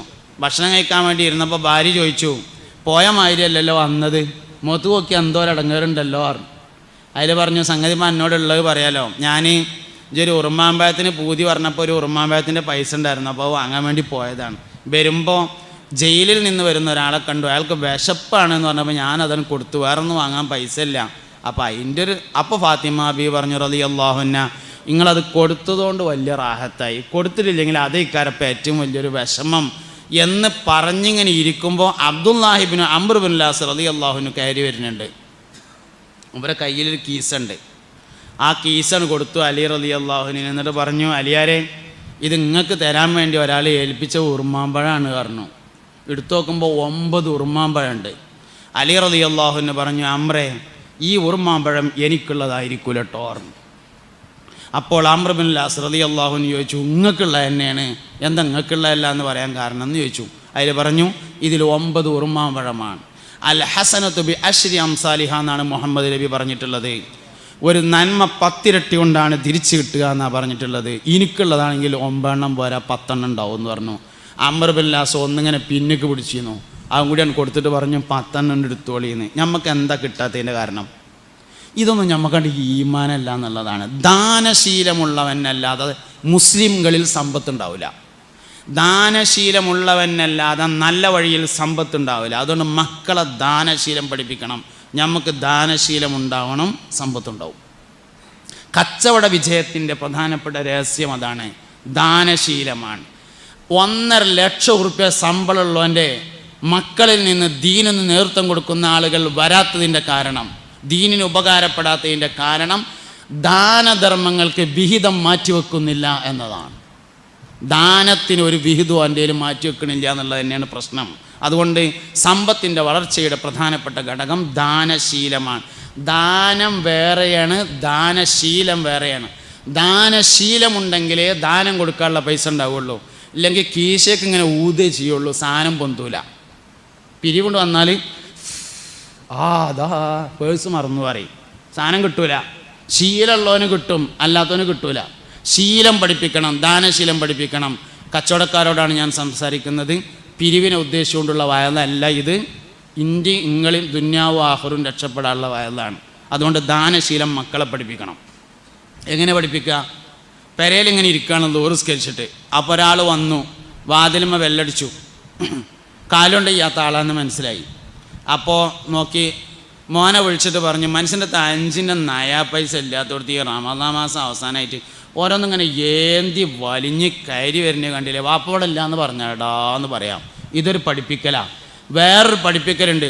വല്യമ്മക്ക് ഗോരോചനാദി ഗുളിക വാങ്ങാൻ വെച്ചിരുന്ന പൈസയിൽ നിന്ന് 5 ഉറുപ്പ്യ എടുത്തിട്ട് മോൻ്റെ അടുത്ത് കൊടുത്തിട്ട് പറഞ്ഞു, മോനെ, ബാപ്പാൻ്റെ അടുത്ത് ഒന്നുമില്ല, എന്നാലും നമ്മളെ അടുത്ത് നിന്ന് എന്തെങ്കിലും കിട്ടുമെന്ന് കരുതിങ്ങാണ്ട് വന്നതല്ലേ ഒരു മനുഷ്യൻ, വെറും കൈയോടെ മടക്കുന്നത് ശരിയല്ല. വാപ്പാൻ്റെ കുട്ടി ഇതാണ് കൊണ്ടേ കൊടുത്തലാന്ന് പറഞ്ഞാൽ ദാനശീലം പഠിക്കും. ദാനശീലം പഠിപ്പിച്ചാലല്ലാതെ സമ്പന്നന്മാരുണ്ടാവില്ല. നമ്മൾ ചില നാട്ടിൽ ചെന്നാൽ പറയല്ലോ, ഇവിടുത്തെ ദീനി കാര്യങ്ങളൊക്കെ നടക്കും, എല്ലാവരും പൈസക്കാരാണെന്ന്. എന്തേ പൈസക്കാരായതിൻ്റെ കാരണം? ദീനി കാര്യങ്ങളൊക്കെ നടക്കുന്നത് സ്വതക്കകളെ കൊണ്ടാണ്. അവർ ദാനശീലരാണ് എന്നതാണ് സമ്പന്നന്മാരാകുന്നതിൻ്റെ കാരണം. അതുകൊണ്ട് കച്ചവടം വിജയിക്കുന്നതിൻ്റെ രഹസ്യം ദാനശീലമാകുന്നു എന്നെല്ലാവരും മനസ്സിലാക്കുക. നമ്മളൊരുപാട് അനുവദനീയമല്ലാത്ത കച്ചവടങ്ങളെക്കുറിച്ചിട്ട് പറഞ്ഞിട്ട് കാര്യമില്ല. അനുവദനീയമായ ധാരാളം കച്ചവടങ്ങളുണ്ട്. പിന്നെ വേറെ ഒന്നുണ്ട്, പ്രയാസമുള്ളതിൽ പിടിച്ചു നിൽക്കലാണ് വേഗം സ്വർഗത്ത് പോകാനുള്ള വയ്യേ. നല്ലവർക്ക് ചെയ്യാൻ ഇടങ്ങേറുള്ളൊരു പരിപാടിയാണ് കച്ചവടം. അയിത്തന്നെ പിടിച്ചു നിന്നാൽ എളുപ്പത്തിൽ സ്വർഗത്ത് പോകാൻ പറ്റും. അതുകൊണ്ട് അയിത്തന്നെ സത്യത്തിൻ്റെ മാർഗത്തിൽ, ശരിയുടെ മാർഗത്തിൽ പിടിച്ചു നിന്നുകൊണ്ട് മുന്നോട്ട് പോകാൻ നമുക്ക് കഴിയുന്നിടത്താണ് വിജയമുള്ളത് എന്ന് നമ്മൾ മനസ്സിലാക്കുക. ഓരോരുത്തരിങ്ങനെ മെല്ലെ മെല്ലെ എഴുന്നേറ്റ് പോകാൻ തുടങ്ങി എന്നത് സൂചനയായി ഞാൻ മനസ്സിലാക്കുകയാണ്. ഒരു കാര്യം കൂടിയും പറയാം. 4 കാര്യങ്ങൾ മക്കൾ നന്നാവാൻ ചെയ്യണം എന്ന് പറഞ്ഞതിൽ 4ാമത്തെ കാര്യം ഇൽമിൻ്റെ പരിപാലനം നടക്കണം. ഇൽമിൻ്റെ പരിപാലനം എന്ന് പറഞ്ഞാൽ ഒരു മനുഷ്യൻ്റെ ഇൽമ എപ്പോഴാണ് പരിപാലിക്കപ്പെടുക അറിയോ? ഉപകാരമുള്ളതാവുമ്പോഴാണ്. അതായത് ഇൽമുകൾക്കൊരു പ്രത്യേകത ഉണ്ട്. ഒരു മനുഷ്യൻ്റെ ഉള്ള ഇൽമിനനുസരിച്ചാണ് ദീൻ അവനോട് സംസാരിക്കുക. ഒരു ഹദീസിൽ നിന്നോ ഒരു ആയത്തിൽ നിന്നോ എല്ലാവർക്കും ഒരേ ആശയമല്ല കിട്ടുക. നല്ലോണം ശ്രദ്ധിക്കട്ടോ, ഇതും കൂടി ശ്രദ്ധിച്ചാൽ മതി, കഴിഞ്ഞു. എല്ലാവർക്കും ഒരേ ആശയമല്ല കിട്ടുക. ഇപ്പോൾ മുസ്തഫ നബി സല്ലല്ലാഹു അലൈഹി വസല്ലം തങ്ങൾ പറഞ്ഞു, ഫാത്തിമത്തു ബിൽഗത്തും മിന്നി, ഫാത്തിമ എൻ്റെ കരളിൻ്റെ കഷ്ണമാണ് എന്ന്. നമുക്കിപ്പോൾ എന്തേ മനസ്സിലായി? നബി തങ്ങൾക്ക് ഫാത്തിമാനോട് നല്ല ഇഷ്ടമാണ് എന്ന് മനസ്സിലായല്ലോ. പക്ഷെ ഒരു ഡോക്ടർക്ക് അതല്ല കിട്ടുക. ഡോക്ടർക്ക് എന്താ കിട്ടുക? ഈ കരൾ ഇപ്പം എന്തിനാ കഷ്ണാക്കിയത്? ഫാത്തിമ എൻ്റെ കരളാണെന്ന് പറഞ്ഞാൽ മതിയല്ലോ. ഫാത്തിമത്തു കിത്അത്തു കബിദി എന്ന് ഹദീസിലുണ്ട്. ഫാത്തിമ എൻ്റെ കരളിൻ്റെ കഷ്ണാണ് എന്ന്. ആ കഷ്ണം ഒഴിവാക്കിയിട്ട് എങ്ങനെ പറഞ്ഞാൽ മതി? ഫാത്തിമത്തു കബിദി, ഫാത്തിമ എൻ്റെ കരളാണ് എന്ന് പറഞ്ഞാൽ പോരെ. എന്നാൽ മുസ്തഫ നബി സല്ലല്ലാഹു അലൈഹി വസല്ലം തങ്ങൾ വെറുതെ വർത്താനം പറഞ്ഞ ആളാണോ? അല്ലല്ലോ. ഒരു വാക്ക് പറഞ്ഞാൽ അതിൻ്റെ അസറുണ്ടാവില്ലേ? അപ്പം എന്തിനാ കരൾ കഷ്ണാക്കിയത്? അതൊരു കഷ്ണം മതി. അതുകൊണ്ട് തന്നെ കരൾ മാറ്റ ശസ്ത്രക്രിയ എന്ന് പറഞ്ഞാൽ കരൾ മുഴുവനല്ലല്ലോ മാറ്റി വെക്കണത്, ഒരു കഷ്ണല്ലേ എടുത്തുകൊണ്ട് വേറെ ആൾക്ക് വെക്കണത്. അപ്പോൾ ഒരു വൈദ്യൻ ചിന്തിക്കുമ്പോൾ ആ ഹദീസിൻ്റെ അർത്ഥം അതല്ല, വേറെയാണ്. ഒരു മനുഷ്യന് ഭൗതികമായ വിജ്ഞാനം എത്രയാണോ ഉള്ളത് അതിനനുസരിച്ചാണ് ദീൻ അവനോട് സംസാരിക്കുക. എല്ലാവരോടും ഒരേ മാതിരിയല്ല. അതിനനുസരിച്ച് സംസാരിക്കുമ്പോൾ ഭൗതിക വിജ്ഞാനം ഉയരുന്നതിനനുസരിച്ച് മതവിജ്ഞാനം ഉയരണം. അല്ലെങ്കിൽ ഈ ദീനിൽ പിടിച്ചിക്കാൻ പറ്റൂല. നിരീശ്വരവാദം, യുക്തിവാദം, സർവമത സത്യവാദം, ലിബറലിസം തുടങ്ങിയ എല്ലാ സാധനങ്ങളും ഉണ്ടാവും. വിവരം ഒരേപോലെ വളർന്നില്ലെങ്കിൽ. നമുക്കുണ്ടായ ഏറ്റവും വലിയൊരു അബദ്ധം 12 വയസ്സാകുമ്പോഴേക്ക് 2 സർട്ടിഫിക്കറ്റ് കിട്ടും എന്നുള്ളതാണ്. ഒന്ന് 5ാം ക്ലാസ്സിലെ സർട്ടിഫിക്കറ്റും ഒന്ന് 7ാം ക്ലാസ്സിലെ സർട്ടിഫിക്കറ്റും. ഉസ്താദന്മാരാണെങ്കിൽ അത് റബീഉൽ അവ്വൽ 12-ന് ഫ്രെയിം ചെയ്ത് കണ്ടോട് കൊടുന്നേരും. അത്യാവശ്യം ഇപ്പോൾ ചോരുമ തൂക്കിങ്ങാണ്ട് പുതിയാപ്പിളാർ കാണാൻ വരുമ്പോൾ ഡേറ്റ് ഓഫ് ബർത്ത് നോക്കാൻ അതന്നെ ധാരാളമാണല്ലോ എന്ന് വിചാരിച്ച് നമ്മളാണ് മതിയാക്കിയതാണ് പ്രശ്നം. ആ സർട്ടിഫിക്കറ്റാണ് പറ്റിയ ഏറ്റവും വലിയ പ്രശ്നം. മതവിദ്യാഭ്യാസം അങ്ങനെ അവസാനിപ്പിക്കാവുന്നതല്ല. ഭൗതിക വിദ്യാഭ്യാസം പണ്ടൊക്കെ ആണെങ്കിൽ ആൾക്കാരെ നമ്മൾ നോക്കിയാൽ മദ്രസയും 3ാം ക്ലാസ്, സ്കൂളും 3ാം ക്ലാസ്, പണി കന്നൂട്ടലേക്കാരം. മദ്രസ 3ാം ക്ലാസ്, സ്കൂൾ 3ാം ക്ലാസ്, പണി എന്താ? പണി കന്നൂട്ട്. ആ കന്നൂട്ടേറിനെ വിളിച്ചിട്ട് എടാ അള്ളുണ്ട് എന്നുള്ളതിൻ്റെ തെളിവെന്താന്ന് ചോദിച്ചാൽ കൈക്കോട്ടും താങ്ങിയിട്ട് തല മാറിയിട്ട് ശേഷം അടുത്തേക്കുണ്ട് ആ തെളിവനക്ക് ഞാൻ അപ്പോൾ കാണിച്ചു തരാമെന്ന് പറയും. അവൻ്റെ ഈമാൻ പോകില്ലല്ലോ. 2 വിവരം ഒരേ മാതിരിയാണ് എന്നുള്ളതാണ് സംഗതി. ഭൗതിക വിജ്ഞാനത്തിൻ്റെ വളർച്ചക്കനുസരിച്ച് മതം പഠിച്ചുകൊണ്ടിരിക്കണം. നമ്മളത് അവസാനിപ്പിച്ചു എന്നുള്ളതാണ് ഇന്നത്തെ പുതിയ ചിന്താഗതികളുടെ പ്രധാനപ്പെട്ട കാരണം. വഴിയുണ്ട്, ഇഷ്ടംപോലെ വഴിയുണ്ട്. പഠിക്കാനുള്ള വഴിയില്ലാത്തതൊന്നുമില്ല. ഒന്നും വേണ്ട, മൊബൈലിൽ പോലും വഴിയുണ്ട്. മൊബൈൽ കയ്യിലുണ്ടോ പഠിക്കാൻ വഴിയുണ്ടല്ലോ, വേണമെന്ന് കരുതിയാൽ മതി എന്നുള്ളതാണ് പ്രശ്നം. അതുകൊണ്ട് മക്കൾ നന്നാണെങ്കിൽ ഇൽമിൻ്റെ പരിപാലനം നടക്കണം. ഇന്നതിനൊരുപാട് സൗകര്യങ്ങളുണ്ട്. 2 പേരും ഒപ്പം പഠിപ്പിക്കാനുള്ള ഒരുപാട് സൗകര്യങ്ങൾ, സമന്വയ വിദ്യാഭ്യാസ രീതികൾ. ബഹുമാനപ്പെട്ട സമസ്ത കേരള ജമിയത്തുൽ ഉലമ വിദ്യാഭ്യാസ ബോർഡ് പുതിയ ഒരു രൂപം കൊണ്ടിട്ടുണ്ട്. ഇപ്പോൾ SNEC എന്ന് പറഞ്ഞിട്ട് ദേശീയ അടിസ്ഥാനത്തിൽ തന്നെ കൊണ്ടുവരാൻ വേണ്ടി രൂപകൽപ്പന ചെയ്തത്. മൂല്യന്മാരാകാനുള്ള ഒരു വിഭാഗം, മൂല്യന്മാർ മാത്രമാകാനുള്ള, അതിന് ശരീഅ എന്നാണ് പേര്. ഓൽക്ക് ഭൗതിക വിവരം പഠിപ്പിക്കും. ഓൽക്ക് തുടങ്ങുമ്പോൾ തന്നെ അറിയാം ഞങ്ങൾ മൂല്യന്മാരാകാനുള്ളതാണെന്ന്. വേറൊരു വിഭാഗമുണ്ട്, നല്ല പ്രൊഫഷണൽ ജോലികളിലേക്കുള്ള ഒരു വിഭാഗം, ലൈഫ് സ്ട്രീം എന്നാണ് അതിന് പറയുക. അതിൽ ആൺകുട്ടികളുണ്ട് പെൺകുട്ടികളുണ്ട്. ഞങ്ങൾക്ക് ഭൗതികമായ ജോലി വേണം, നല്ല ജോലി കിട്ടാനുള്ള ആൾക്കാരാണ്, അതിനുള്ള സാമ്പത്തിക ശേഷി ഉണ്ട്, വാപ്പാക്ക് കപ്പാസിറ്റി ഉണ്ട്. പൈലറ്റ് ആവണമെന്ന് ആഗ്രഹിച്ചാൽ പോരല്ലോ, വാപ്പാൻ്റെ അടുത്ത് കാര്യം കൂടി വേണ്ടേ. അപ്പോൾ അങ്ങനെയൊക്കെയുള്ള ആൾക്കാർ അതിനൊരുങ്ങുന്നു. അവർക്ക് അതിൻ്റെ ഒപ്പം മതപഠനം കൊടുക്കുന്നു. ആദ്യത്തെ കൂട്ടക്കാർക്ക് മതപഠനത്തോടൊപ്പം ഭൗതികം കൊടുക്കുന്നു. 2ാമത്തെ കൂട്ടക്കാർക്ക് ഭൗതിക പഠനത്തോടൊപ്പം മതപഠനം കൊടുക്കുന്നു. 3ാമത്തെ അതിൻ്റെ നടുക്കൊരു വിഭാഗമുണ്ട്, അതാണ് ഷീ സ്ട്രീം എന്ന് പറയുന്നത്. പെൺകുട്ടികൾക്ക് മതവും ഭൗതികവും ഒരുപോലെ അല്ലെങ്കിൽ സമന്വയിപ്പിച്ചു കൊണ്ടു കൊടുക്കുന്നു. ഇങ്ങനെ 3 സ്ട്രീമാണ് SNEC അവതരിപ്പിക്കുന്നത്. അതിൻ്റെ അപേക്ഷ ക്ഷണിച്ചു. 17-ാം തീയതിയാണ് അപേക്ഷിക്കേണ്ട സമയം. SLC കഴിഞ്ഞ കുട്ടികൾക്കാണ് അവസരമുള്ളത്. അതുകൊണ്ട് ബഹുമാനപ്പെട്ട സമസ്തയുടെ എല്ലാ പദ്ധതികളും വിജയിക്കാറുണ്ട്. ഈ പദ്ധതിയും വിജയിക്കും. നമ്മൾ അതിനു വേണ്ടി നന്നായിട്ട് പരിശ്രമിക്കണമെന്ന് സാന്ദർഭികമായി പറയാണ്. ഈ ഉമ്മത്തിന് 100 കൊല്ലം ദിശാബോധം നൽകിയിട്ടുള്ള വലിയൊരു സംവിധാനമാണ് സമസ്ത കേരള ജമിയത്തുൽ ഉലമ എന്ന് പറഞ്ഞത്. സമസ്തൊരു തീരുമാനമാണ് പറഞ്ഞാൽ കേരളീയ മുസ്ലിം ഉമ്മത്തിന് അതിനപ്പുറത്ത് ഒന്ന് ആലോചിക്കാനില്ലാത്ത വിധം ആളുകളുടെ മനസ്സിൽ അത് സ്ഥിരപ്രതിഷ്ഠ നേടിയിട്ടുണ്ട്. നമ്മളായിട്ടൊരിക്കലും അത് തകർക്കാൻ പാടില്ല. അതുകൊണ്ട് എപ്പോഴും സമസ്തയുടെ തീരുമാനങ്ങൾക്ക് പിന്നിൽ അടിയുറച്ച് നിൽക്കുകയും സമസ്തയുടെ എല്ലാ പ്രവർത്തനങ്ങളെയും വിജയിപ്പിക്കുകയും വേണം എന്നുകൂടി സാന്ദർഭികമായി പറയാണ്. ഇൽമിൻ്റെ പരിപാലനം എന്നത് മക്കളുടെ വളർച്ചയ്ക്ക് വളരെ പ്രധാനപ്പെട്ടതാണ്. എല്ലാവരും ശ്രദ്ധ വെക്കണം. നല്ല കച്ചവടക്കാരായിരിക്കണം, അറിയപ്പെട്ട കച്ചവടക്കാരായിരിക്കണം, കച്ചവടത്തിൽ പാരമ്പര്യമുള്ളവരായിരിക്കണം. ഏത് വിഷയവും പാരമ്പര്യത്തിലേക്ക് ചേർക്കപ്പെട്ടാൽ വേഗം വിജയിക്കുന്നതാണ്. ആലിമിൻ്റെ മകൻ ആലിമായാൽ വേഗം വിജയിക്കാം. രാഷ്ട്രീയക്കാരൻ്റെ മകൻ രാഷ്ട്രീയക്കാരനാവുമ്പോൾ വേഗത്തിൽ വിജയിക്കും. കച്ചവടക്കാരൻ്റെ മകൻ കച്ചവടക്കാരനാവുമ്പോൾ വേഗത്തിൽ വിജയിക്കും. അതുകൊണ്ട് കച്ചവടത്തിൻ്റെ പാരമ്പര്യത്തെ നിലനിർത്തിക്കൊണ്ട് ദീനിയായ കാഴ്ചപ്പാടോടുകൂടി ഹലാലായ വഴിയിലുണ്ടാക്കിയാൽ കുറച്ചാണെങ്കിലും ബറക്കത്ത് കൂടുതലുണ്ടായിരിക്കും. ഒരുപാട് സമ്പാദിക്കുന്നതിനേക്കാൾ ബറക്കത്തുള്ളതിന് പരിശ്രമിക്കണം. പൈസക്ക് ഒരു കുഴപ്പമില്ല കേട്ടോ. ചിലപ്പോൾ ഇങ്ങനെ പറഞ്ഞ് വയലറിയുമ്പോൾ നമുക്ക് തോന്നുന്നത് പൈസക്കാണ് എല്ലാ കുഴപ്പമെന്ന്. പൈസക്കല്ല പ്രശ്നം, പണം കൈകാര്യം ചെയ്യുന്ന മനസ്സിനാകുന്നു പ്രശ്നമുള്ളത്. അതുകൊണ്ട് പൈസക്ക് ഒരു കുഴപ്പമില്ല. നല്ലോണം അധ്വാനിക്കണം, നല്ലോണം പൈസ ഉണ്ടാക്കണം. പൈസ ഉണ്ടെങ്കിലേ ദീനും നിലനിൽക്കുള്ളൂ, എല്ലാ കാര്യങ്ങളും നിലനിൽക്കുള്ളൂ.